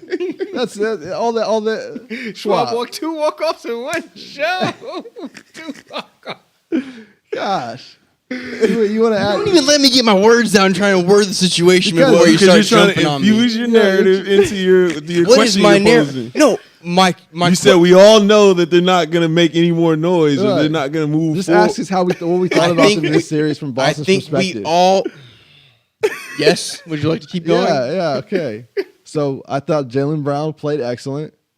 I thought he was very intense. I thought Jason Tatum played excellent. He was in. His buckets came by hard, and he was working and he was getting those buckets. Fighting through adversity and all that. So I give him props. And Terry Rozier, Terry Rozier, he played he excellent. blawed out. He did. He Made blawed out. Bledsoe remember his name. Point I Blacklit. think the entire city of Boston made Bledsoe remember his own name. Yep. Man, And Brad Stevens was excellent down the stretch. I'd like to choose to talk about the more disappointing play of the Bucks. I mean, I feel like for most of the series, Eric Bledsoe is relatively. Where was he? Would be the way I'd word that. I mean, this guy didn't really show up. He'd been pining. He forced his way out of Phoenix, in order to go to a contender. And we see now that, I mean, he doesn't know what to do on a contender. Clearly. I mean, he let scary Terry Rozier eat him alive in the playoffs. And he had like one or two good games. So I think he was a disappointment. I mean, at this point, when are we going to start holding Giannis accountable for not getting any further than what they've gone so far? Well, I was just thinking too with the Bucks, they really don't have anybody besides Giannis. I know Giannis is still. Oh, you mean they don't learning? They don't have the Rookie of the Year from last year and Jabari Parker and Can you name me one other rookie that did decent last and year? Middleton But see, and Henson. Middleton's And never been good. How many guys do they need? These are all trash role players. All right, so the Celtics These aren't have bad better. players. The These aren't Celtics bad have players. better players than this. Not about players. Yes. I would say the talent level, it might be a The little. Celtics players are better than all of these guys on the Bucks, I wouldn't say that. I'd say they're Like, better where's coached. that except for coming from? Giannis. I'll say they're better Where's coached. how? I mean, Al Horford is the only All-Star they got on the team right now. I'll take Terry Rozier over Malcolm Brogdon right now. Right now, yeah, obviously. After- What are he we did- talking about? Are we talking about 6 months ago? Are we talking about 6 months down the I'm line? saying talent-wise, the players on the Bucks are just as good, if not better, than a lot of players on the Celtics. But the players on the Celtics happen to play up because of the way they were coached by Brad Stevens. But you're trying to say that Giannis is the only he's on an island by himself there, and that's not the case. I'm not saying he's on an island, but what I'm saying is these guys aren't giving the production that they were supposed to be giving. Well, let's say Jabari that. Parker Well, let's has say that. Because at the same time, the only All-Star that the Bucks have is Giannis. Yeah. So it's not like they got heck of more players and stuff like that. Who is Chris Middleton compared to Jaylen Brown? taking Jaylen Brown. Well, who you're taking is one thing, but who's a more productive player is another thing. Sure. Who is a more productive Chris player? Middleton is a more productive player. He averaged 20 points a game. Chris Middleton. Chris Middleton right now is the more productive player than Jaylen Brown. Yeah. Impact. Literally making an impact I'm- on their squad. Okay, so No, you- I'm no, talking about it's literally just- squad for right, squad, right, not but- just literally just player. I mean, we can go player for player. That's fine. Well, the topic that they were referring to was, are the players over here as talented as the players over there? Chris Middleton, right now. I would not say he's as talented as Jaylen Brown. Well, I He's mean, on the I think Jaylen he's Brown- also He's Middleton- also on a squad with Giannis. Well, no, Middleton is on the tail end. I mean, this is the second half of his career where Jaylen Brown is literally just Right. starting Middleton's his only career. been in the league like 4 years. no, Middleton's got 5 like 8 years in it. Then doesn't that just make it even more impressive that Jaylen Brown is playing as good as he's 6 playing? years. I Well, Jaylen I Brown don't is take it- impressive. I don't take it away. Absolutely. I don't take away the talent that the Celtics But- have. And if I made it sound like that, I apologize. But Yeah. what I'm saying is, in response to what Schwab's trying to say, the Bucks also have talented players on their team, Right. And Yeah. we're not going to act like Right. this Absolutely. is They're Giannis nobodies, and yeah. Absolutely. nobody. No, they're definitely not I nobodies. understand, but keep moving. We're just trying to get to the bottom of your narratives. That's all. I'm okay. We're talking about player for. You're talking about the. There's no narrative. It was Boston against Milwaukee. We're Right. talking about that. I think Boston's team is better than Milwaukee's team. Well, that's fine, They yeah. only right now they I only agree. have That's Giannis not what on you- their They had a better team record. doing That's it. not what agree. you said, though. That's I all agree. I'm saying. That's not what you said, and I was agree. addressing Again, what I you couldn't said. get it everything out before And that's I crazy got because yelled this is at. even with two of their best players not playing. That's what I'm Yeah. Gordon saying. Hayward and Yeah. Kyrie Irving. Well, if the two best players were playing, They would ran walk through that. If Kyrie Irving alone was playing, it'd probably been a 5-game series or a 4-game series. Yeah, I could see that. I mean, Kyrie Irving would probably put them out of their misery in 4 games. This guy is an assassin and an NBA champion who's played with one of the greatest players of all time. So Absolutely. and defeated the greatest team, with the deadly shot at the end of it. But Schwab, what I'm getting at is we can't let the Bucks off the hook just because Boston is better coached and may or may not have more talent. Can't let them off the hook.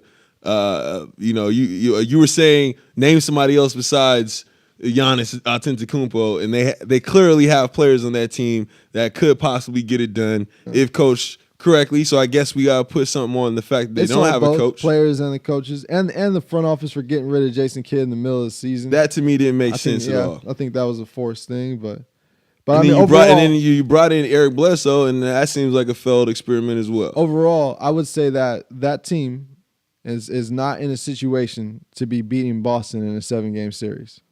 Even current Boston? Where the two organizations are at and how their training camps go and all that from the ground up, Milwaukee is not in a position to be removing Boston from the playoffs in any circumstance. agree We've with seen that, the man. hustle and I the don't heart agree out with of that. Boston already. It would be a Last year disappointment. playing- But we're acting Cavs.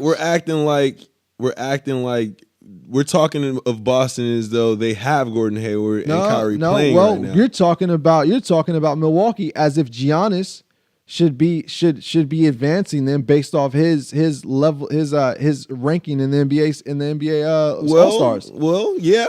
I don't agree with that. He's going up against a great coach, and he does not have a great coach. So that alone right there puts him at a disadvantage no matter how good he plays. Well, I mean, we're in year 5. I mean, if he can't somehow will his team to win at this point, then he's not going to. They went up against Man, the Boston team. is not. I mean, we're making Boston out to be No, like we're it's not. a No, world we're beater. not. No, world we're beater. not. No, that's how They're like 8 that's deep. how you're trying to spin it to support your narrative right now. No, but they're like 8 deep, man. They're 8 deep right now, No, dude. bro. I mean, I And don't. moving forward, we're gonna see. We're I gonna don't see know, what they got. I don't know how deep they are, brother. But what I do know is that they're playing extremely well, and they're very obedient to their coach, and their coach seems to know what the hell he's doing. Man, I personally, I think we're giving a lot of credit to Boston. I'm giving a lot of credit to Brad Stevens and the way the players played up. And it looks that way right now because of the lack of will from the Bucks, in my Well, opinion. the Bucks took him to 6 games. That shows some will to me. Yeah, I guess that was a struggle 6. It was. That was a struggle 6, but I guess I guess we don't fully agree on this one. Boston got it done without any stars, and that right there, kind of it doesn't sit right with you being that Milwaukee has an elite player. Absolutely. All I mean, NBA that's what I was player. getting at. That speaks more to me that a Boston squad without their best player, as compared to a Milwaukee squad with their best player and a full squad, couldn't topple. It shows you this how, to Celtics me, it team. shows you how legit Boston's situation is, that they can lose their first, their number 1 and number 2 option and still be able to get it done in the first round of playoffs. I think it's more of a steamroll effect that Boston has rather than something that Milwaukee did wrong. I just don't think they're in a position to compete like that. And if they were, the only chance would be is if they had their coach that they've been rocking with for the last 3-4 seasons. I mean, so go ahead and eat that. And I'll just the next series. Look, before we go to the next series, I don't think J Kidd would have made a difference, but Probably I'll put it. and also I'd like to add, we'll see what's up with Boston come Tuesday. Absolutely. We'll see what's up. Tomorrow. Absolutely. Oh, it's Monday. Yeah, they we'll play see what's tomorrow. It up. starts tomorrow. We'll see whether or not it's just them being really good or Or if it was Milwaukee if it was being a bad Milwaukee team. being really bad. Yeah, we'll see. Absolutely. We will. The Toronto Raptors almost Toronto Did you want to put Raptor. something on that too? Or You jacked up my great little intro into that. my bad. whole Go ahead. segment My right bad, go there. ahead, go ahead. The Toronto Raptors almost Toronto Raptored themselves in this first round series by forcing this to go to 7 games and almost looking like they're gonna lose it. So that's that's why. So you put that on me to get that joke out. exactly. Okay. 'Cause if it was smooth and I could have delivered it the first time, I wouldn't have had to go back and make it sound stupid the second time around. Okay. Anyways, the Raptors almost did what they always do in the playoffs and choke away a series, make it go 7 games when it really doesn't need to, but they 6. closed it out. No, I'm saying they didn't Oh, yeah. let it go 7 games as they normally do. They closed it out in 6 against the Washington Wizards.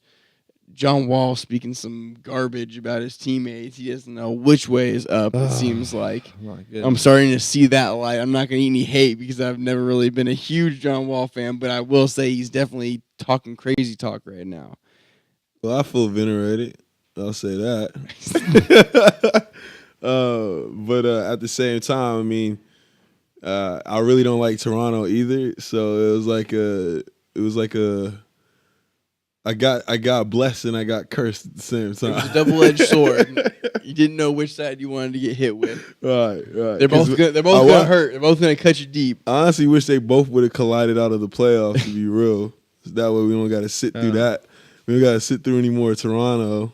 But Yeah, man.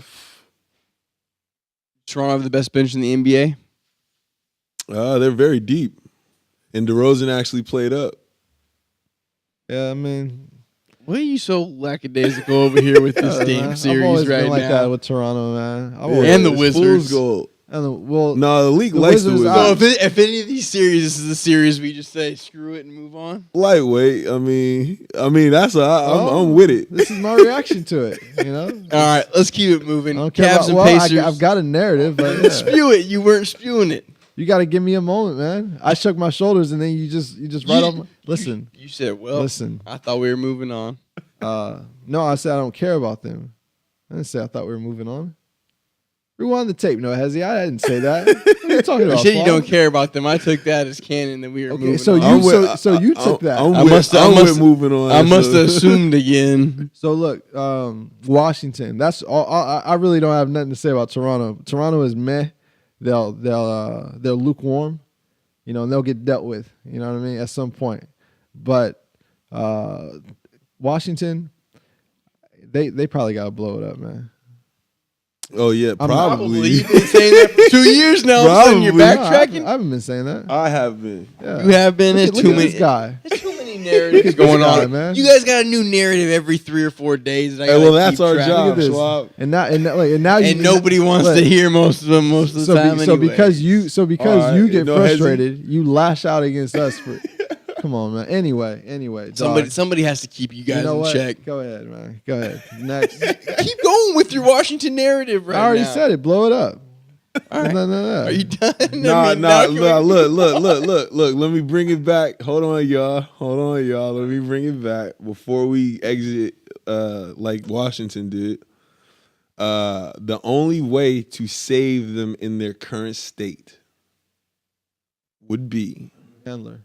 nope. If they get DeMarcus Cousins this offseason.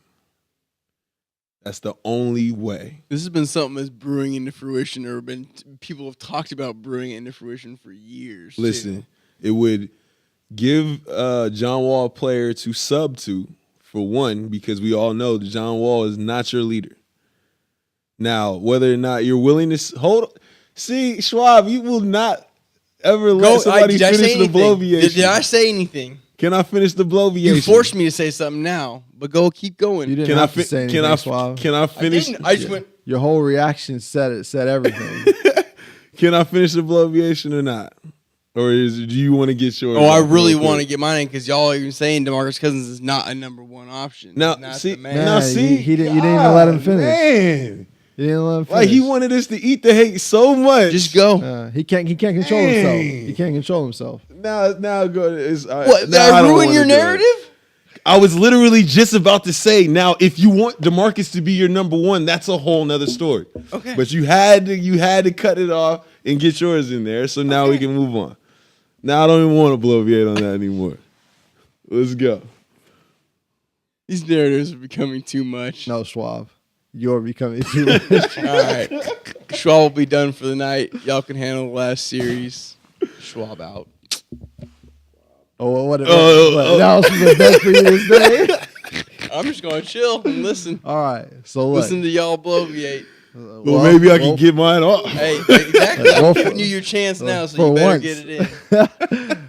Hey, so yeah, Washington. You want? Did you want to go in on that a little more, Black? Well, all I was gonna say is Elaborate? that's the only way that you can contain the squad that they have now and have some success. Now, whether or not they're gonna win with that, I mean, that will remain to be seen. But I think it would make John Wall happy. You would give DeMarcus a player that he's played with before, which would make him happy. They'd Now, all feel some new hope. They'd all feel some new hope. right now, whether or not Bill could eat off that, I mean, that would probably be the only question mark. And whether or not Coach Scott Brooks would be able to handle Right, that, to handle that. it would be another topic. But Okay. that's all I Well, want to say. if they got DeMarcus, that would definitely bring some new excitement to their team. Yeah. I think a lot of the players there would be excited about that because DeMarcus get double team, pass it out to Bradley Beal, you get his shots. John Wall pick and roll, do it. I think Scotty Brooks being a handler in that situation is definitely something that's not going to work. he can't handle John Wall on his best day. Right. So what makes it think he can handle DeMarcus Cousins and John Wall once they start losing? Yeah. But yeah, so Washington, they're done until they make a drastic move. Yeah. Whether that's signing DMC or blowing it up. That's been the narrative for 2 years now, though, is what else were they going to do? The move they made, signing Otto Porter to that contract, hasn't really done anything. That was stupid.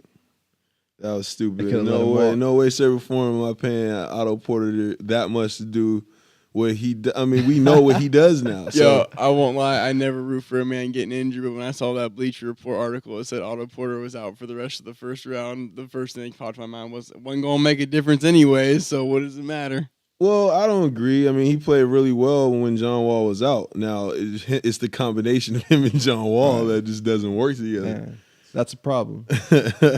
Yeah, man.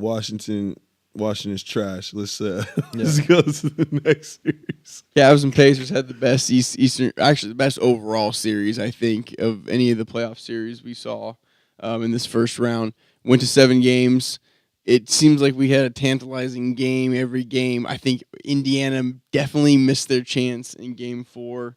This is just my thoughts on it. I think Game 4 was the game Indiana had to win if they wanted to win that series. They obviously couldn't come through, and then you're not going to beat LeBron James in a 3-game series. I'll just put it to you that way. You're not going to win 2 out of 3, I feel like, against LeBron in the playoffs. Lance showed up for the Pacers. I'll give Oladipo all the credit in the world, too, for showing up. What do you guys think about what happened? I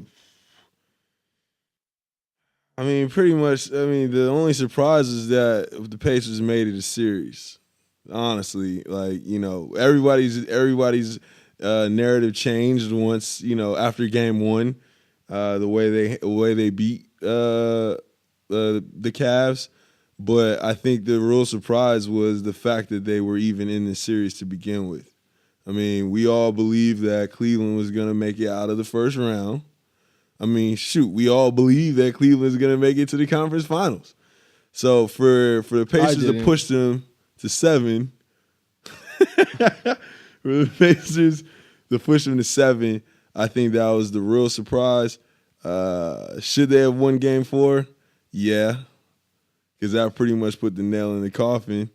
I mean, they gave up, I mean, what was that, 20-point lead? Yeah, they had a big lead in that game. And I think the other thing, too, when it comes... I think maybe the suits were the reason why the Cavs won the series, actually. Well, like, even we see, I think we are now fully seeing that even this Pacers team that I think everyone thought it wasn't going to be this big, it wasn't going to be as big of a battle as what Indiana ended up putting up. The help LeBron got in the trades and everything is not enough to get him over any hump that he needs to get over. You mean the help that he asked for? Exactly. That he commanded? How much help does he need? Well, Look, everybody want to roast LeBron. Sorry, Lee, to cut you off. Everybody want to roast the Cavs for the way the team set up, but don't nobody want to point the finger at the person that set the team up that way. The GM. Everybody want to praise Bron because what he's doing with this roster, but don't nobody want to expose the fact that he is the reason why the roster is set up the way it is. Mm-hmm. I don't feel sorry for him. It's his problem that he has to go off like he doesn't want to. Like he always says he doesn't want to go off for the 40 and 15 and 12 or whatever. You know, he's always been saying he doesn't want to have to be doing that every single night. He wants the whole team to get involved. But yet we're seeing that's really the only way they're going to be able to win or have some sort of success. At least with this squad right now. Because nobody's hitting shots and nobody's... Well, we've seen what LeBron James does. He tries to do everybody's job. And he, all game. And once it comes down to the final moments where big plays where he needs other people to make them, and he gives them the ball, they're not in rhythm. They're cold. They have no feel for the game. And they haven't touched the ball in who knows how long. And LeBron is staring down their neck like, are you going to make it? Right. I passed it to you. Right. So... It's just that's what he did all series, and I mean, luckily guys played up tonight for Game 7. Right. But I mean, it's no different. He's stat padding like Russell Westbrook. But he's a more efficient Russell Westbrook. He's more efficient Russell Westbrook. And let's be very clear. Kevin Love is not anything of what he used to be. He's nowhere near considered in a LeBron big drained three. him. Yeah. LeBron drained his energy. Yep. Is LeBron James the rogue player of the version of Tibbs? Yeah. LeBron is the rogue of the NBA. Yeah, He what he does is he brings players to his team that have like a skill set that he can utilize, and then from there he will literally just pigeonhole you in that lane, and you can't even you can't even play your game You don't because have the freedom LeBron to play out of James that. can't LeBron James can't capitalize on that. So you have to play what LeBron James wants you to play. And playing in LeBron's system is the best chance you have for winning, allegedly. Right. Right.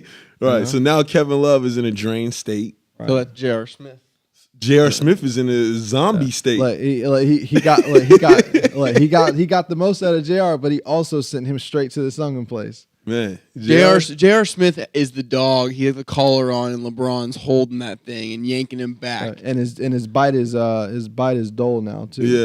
Yeah. His teeth don't really have the same. Doesn't know when he can pull him out and go for it. Yo, J.R. Smith looks like a. Even Kyle Korver, I feel like I've watched a few Kyle Korver's threes, and it's looked ugly. Well, now there I disagree because I feel like Kyle Korver is the only one that's been consistent in this series. He's really, giving maximum effort on both ends of the he's plate. playing, but he's playing really good defense. He wants right to now. deliver for Bron. Well, yeah. He wants to. Like he really wants to.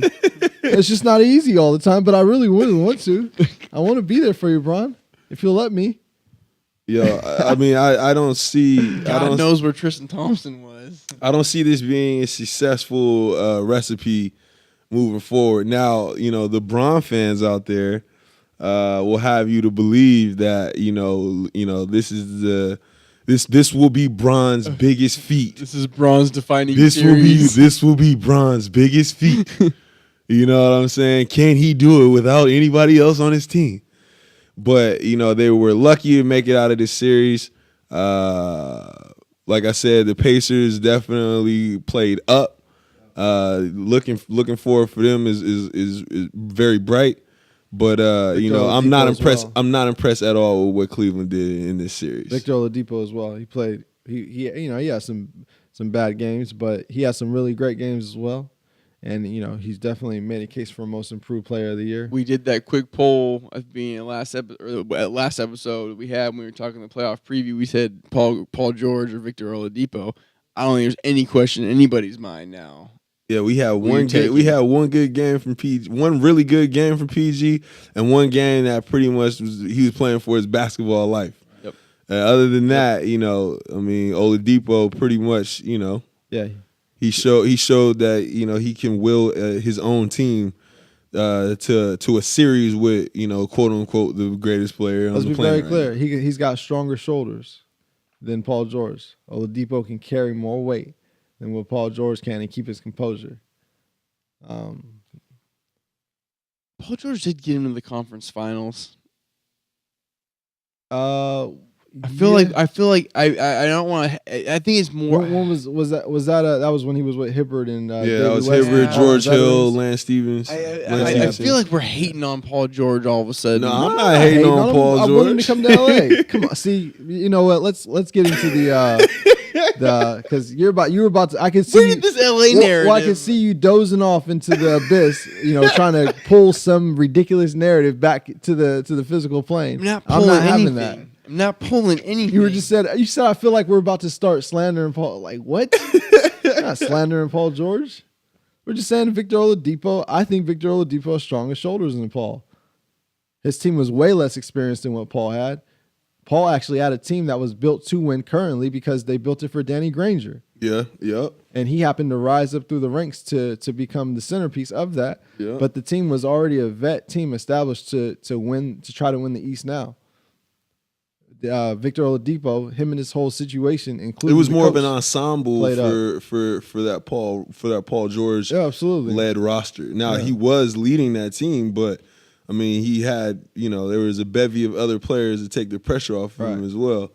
This Pacers team is also very well set up, but they just happened to meet up with the quote unquote Still lost in the first best round. player in the NBA. Still I didn't make it wouldn't past even the say first they're round. very well set up. I say everybody dug down deep inside and played up, for where they're at in their careers. I mean, Yeah. Miles Turner, Well, I mean Miles Turner's future is very bright. yep.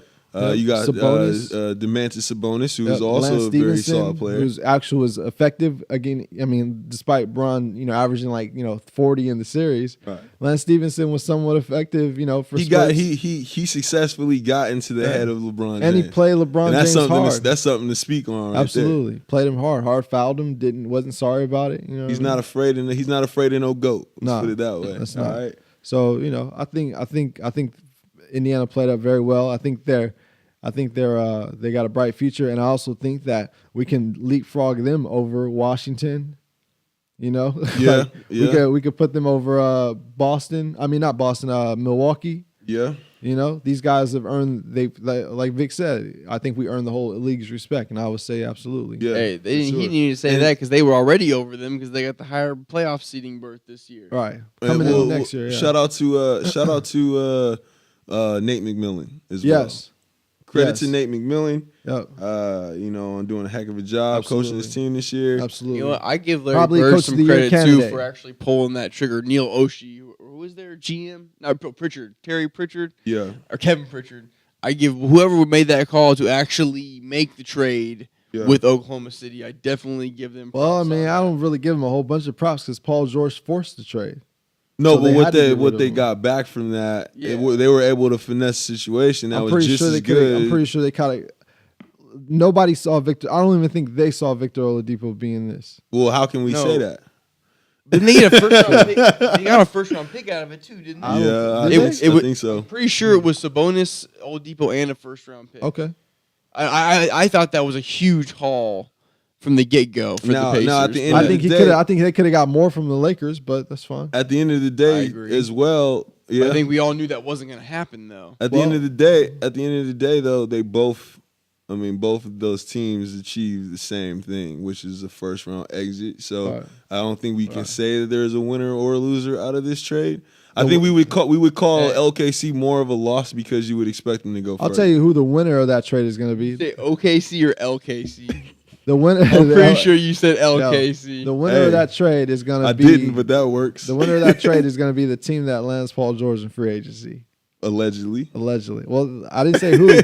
No. Yeah. Allegedly, that would be the winner because we don't. I mean, we Yeah. still don't know what Paul George can do.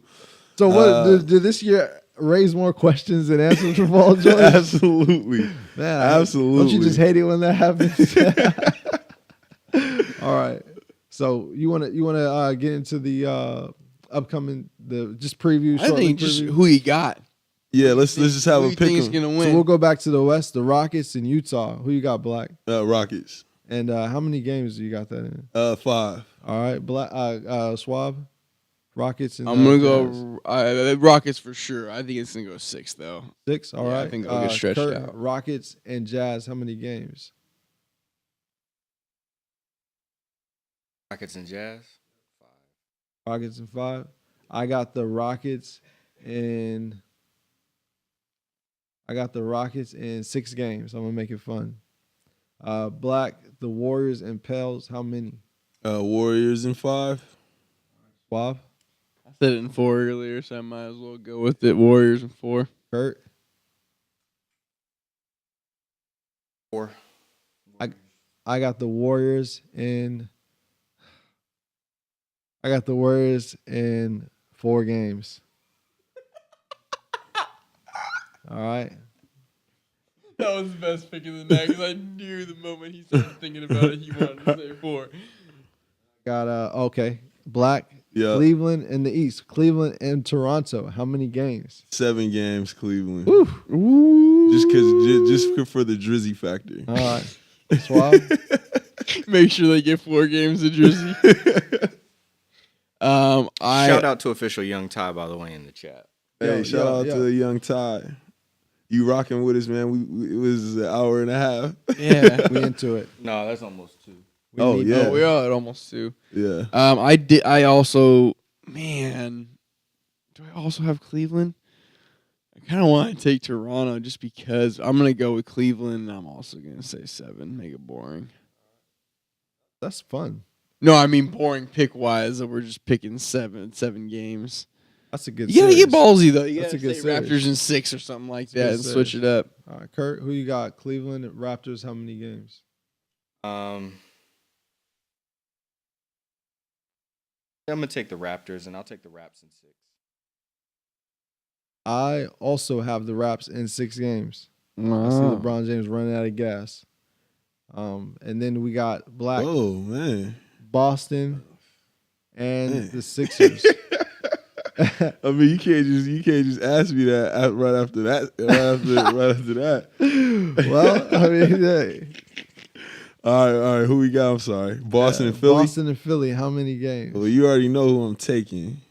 I got Philly taking that, and I'll make it fun and say 7 games just to make it interesting for everybody. Okay, so you got Philly winning on Boston's home floor. Okay, Yep. all right. Well, to dispel the narrative that it's impossible to win a Game 7 in Boston.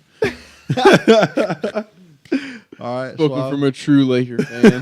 What you got, Schwab? Oh man, Or who you got? I really want to take Philly, but I'm gonna have to go Boston in 6. All right, Kurt. Hope Philly, I'm Boston. wrong, though. How many games? Actually, I'm gonna have you run it back because I actually have my whole bracket here. Oh, I had the Cavs in the Raps playing each other. And I actually have the Raps in 5. Okay. Yeah. So is that what you want to go with? Raps and Yeah, five? I'm All sticking right. with Raps in 5. oh, man. All right. You got Bron getting demoralized. That's a little. Hey, That's, at least I had him getting out of the round with the Pacers. well, you got it. that's That's a. And I said Cavs in 6, so I was off by 1. What did Thor have? A stormbreaker? That's a Stormbreaker. legacy breaker right there. Oh yeah, absolutely. Yeah. Right to the Yeah. chest of Bronco. Right to the Let's go to man. Nadavalier. We can make it happen right now. Into the solar plexus of LeBron James. All right, so you got Cavs and Cavs losing in 5 games to Toronto. Yep. And then what about the Sixers and the Boston Celtics? Sixers and the Celtics. I did have Sixers coming out of it. I had Sixers in 6. So between the Celts and the Sixers, I have the Sixers in 7 games. Okay. And I can confuse people.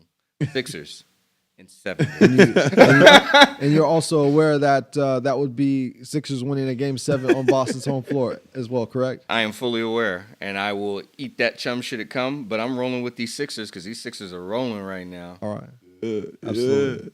Yeah. And by the way, Schwab, I think that was the best series so far. The Sixers and the Miami Heat, because those were fights. Yeah. Yo, this series is gonna be a dog fight as well. Man, this one is tough. Hey, yo, well, first thing though is sorry to cut you off, Lee. Is Jaylen Brown healthy? Because he got hurt. Brad after Stevens last said he game. should be playing in game 1. Okay, because they're gonna need that. He said They're he's gonna still need all experiencing hands on soreness, but he deck. should be playing in game 1. Yeah. All flat tops on Ooh, man. I got dang, this is a cold one right here, man. All right. I'm gonna have to go ahead and go with Philly. And I'm gonna go with Philly in 6 games. I think Ben Simmons will prove to be You're too scared much. of that game 7, aren't you? No. I just feel like Ben Simmons will prove deck. to Oh, be evading that game too much 7. to handle. I don't think they'll need it. All right. Yeah. See, I'm trying to give y'all some credit for What you mean? the narratives that you imposed on me. You don't need to man. give me any credit, brother. All right, Brad Stevens took that series. If you're in denial about that Boston and Milwaukee series, that's on you. All right, we're in a whole new thing now. We're talking about a whole new situation, a whole new matchup, All right. a whole new set of problems. Brett Brown is he's not even that guy who was coaching the Milwaukee Bucks is not even in the same class as Brett Brown. Danny Ainge walked over to Brad Stevens and he said, "Boy, we are not losing this first round series. We cannot lose this first round series." And yeah, so they delivered. The guys delivered. For some reason, Brad Stevens is saying the right words to those guys. I don't think it will matter in this series. If they had Kyrie Irving and Gordon Hayward, it's a whole different thing. But Philly got their stars. Yeah. I'm gonna love. I would love it to go 7 just to watch just to continue to watch those two teams play as long as possible. But I agree. I don't think they would need 7 games. But like I said, when I made my pick, I would also like to dispel the rumor that a team cannot win on that parquet floor in a game 7. Hey, well, if you decide to rest your loins on that, on Go that, right- go that right game, ahead. that Game 7 narrative that she got, then that's fine. Yo, the purple and gold in my blood, Absolutely. it wills me to disrespect the spirit of Red Auerbach and the Fighting Irish of Boston. the fighting leprechaun. So yeah, there it is. We got our calls in. So I think at this point I'll just say happy hunting, fellas. Yo, and to everybody out there in No Hesi Land, you let us know who you guys got picked. Hopefully you guys enjoyed the first round. Hopefully you guys enjoy the second round. We'll link up with you guys after the second round. Yes. To go over to recap this series or this session of series. I told you keep saying series, and Siri keeps wanting to get her 2 cents. Oh, that was a little over the top, Siri. Yeah, shout out to Apple though. Very responsible on this mock. Hit us up on our Twitter at No Hesi Hoops. At No Hesi Hoopcast. Yep. Which one's No Hesi Hoops? Twitch? Yeah, Twitch Twitch is is at the No only Hesi one. Hoops. Everything else, YouTube, Twitter, Instagram, all at No Hesi Hoopcast. Do we get those polls on there? Where do you do those polls? Is that on your own? I do that on personal? I do that on Cornell West _side on Instagram, where I also give my own personal takes and narratives. So if you guys love No Hesi, you should follow that and get that work. We just gave Black Mo that shameless plug of his. Oh well, his I'm personal one of the founding members. Leak, of the you show. want a shameless I'm plug yourself? I'm at Leak for Prez. I'm pretty sure you could find my narratives on there. And if you want to come at me, bro, that's fine. Good to God. You want to throw yours up there? People can talk with you if they want. Skip and Tosh, find me on Twitch, covering comics, gaming, and just like reviewing and reacting to things as well. Find me also on the CapersCrusaders.com. Capers Crusaders, this channel as well, covering comic content. But all my NBA narratives are going to be right here for your very eyes and ears. And you won't find Schwab anywhere but here. And it's going to stay that way. The antisocial one. The antisocial Hey, one. Schwab, for I'm sure. gonna make you an IG before this year's over with. We gonna have you popping. That secret IG. I'm gonna have you pop. No, it's not gonna be a secret. I'm gonna have you popping. I'm just gonna be taking candids of you though, the whole time. It's gonna be candids of Schwab. I'm in. Screw it. All right. Round 2 coming soon. Already started, but we ain't going to get into that yet. We'll see you at the end of round 2. For J.R. Schwab, actually for Leak and Black Mo, I am J.R. Schwab. And Kurt to God. We out.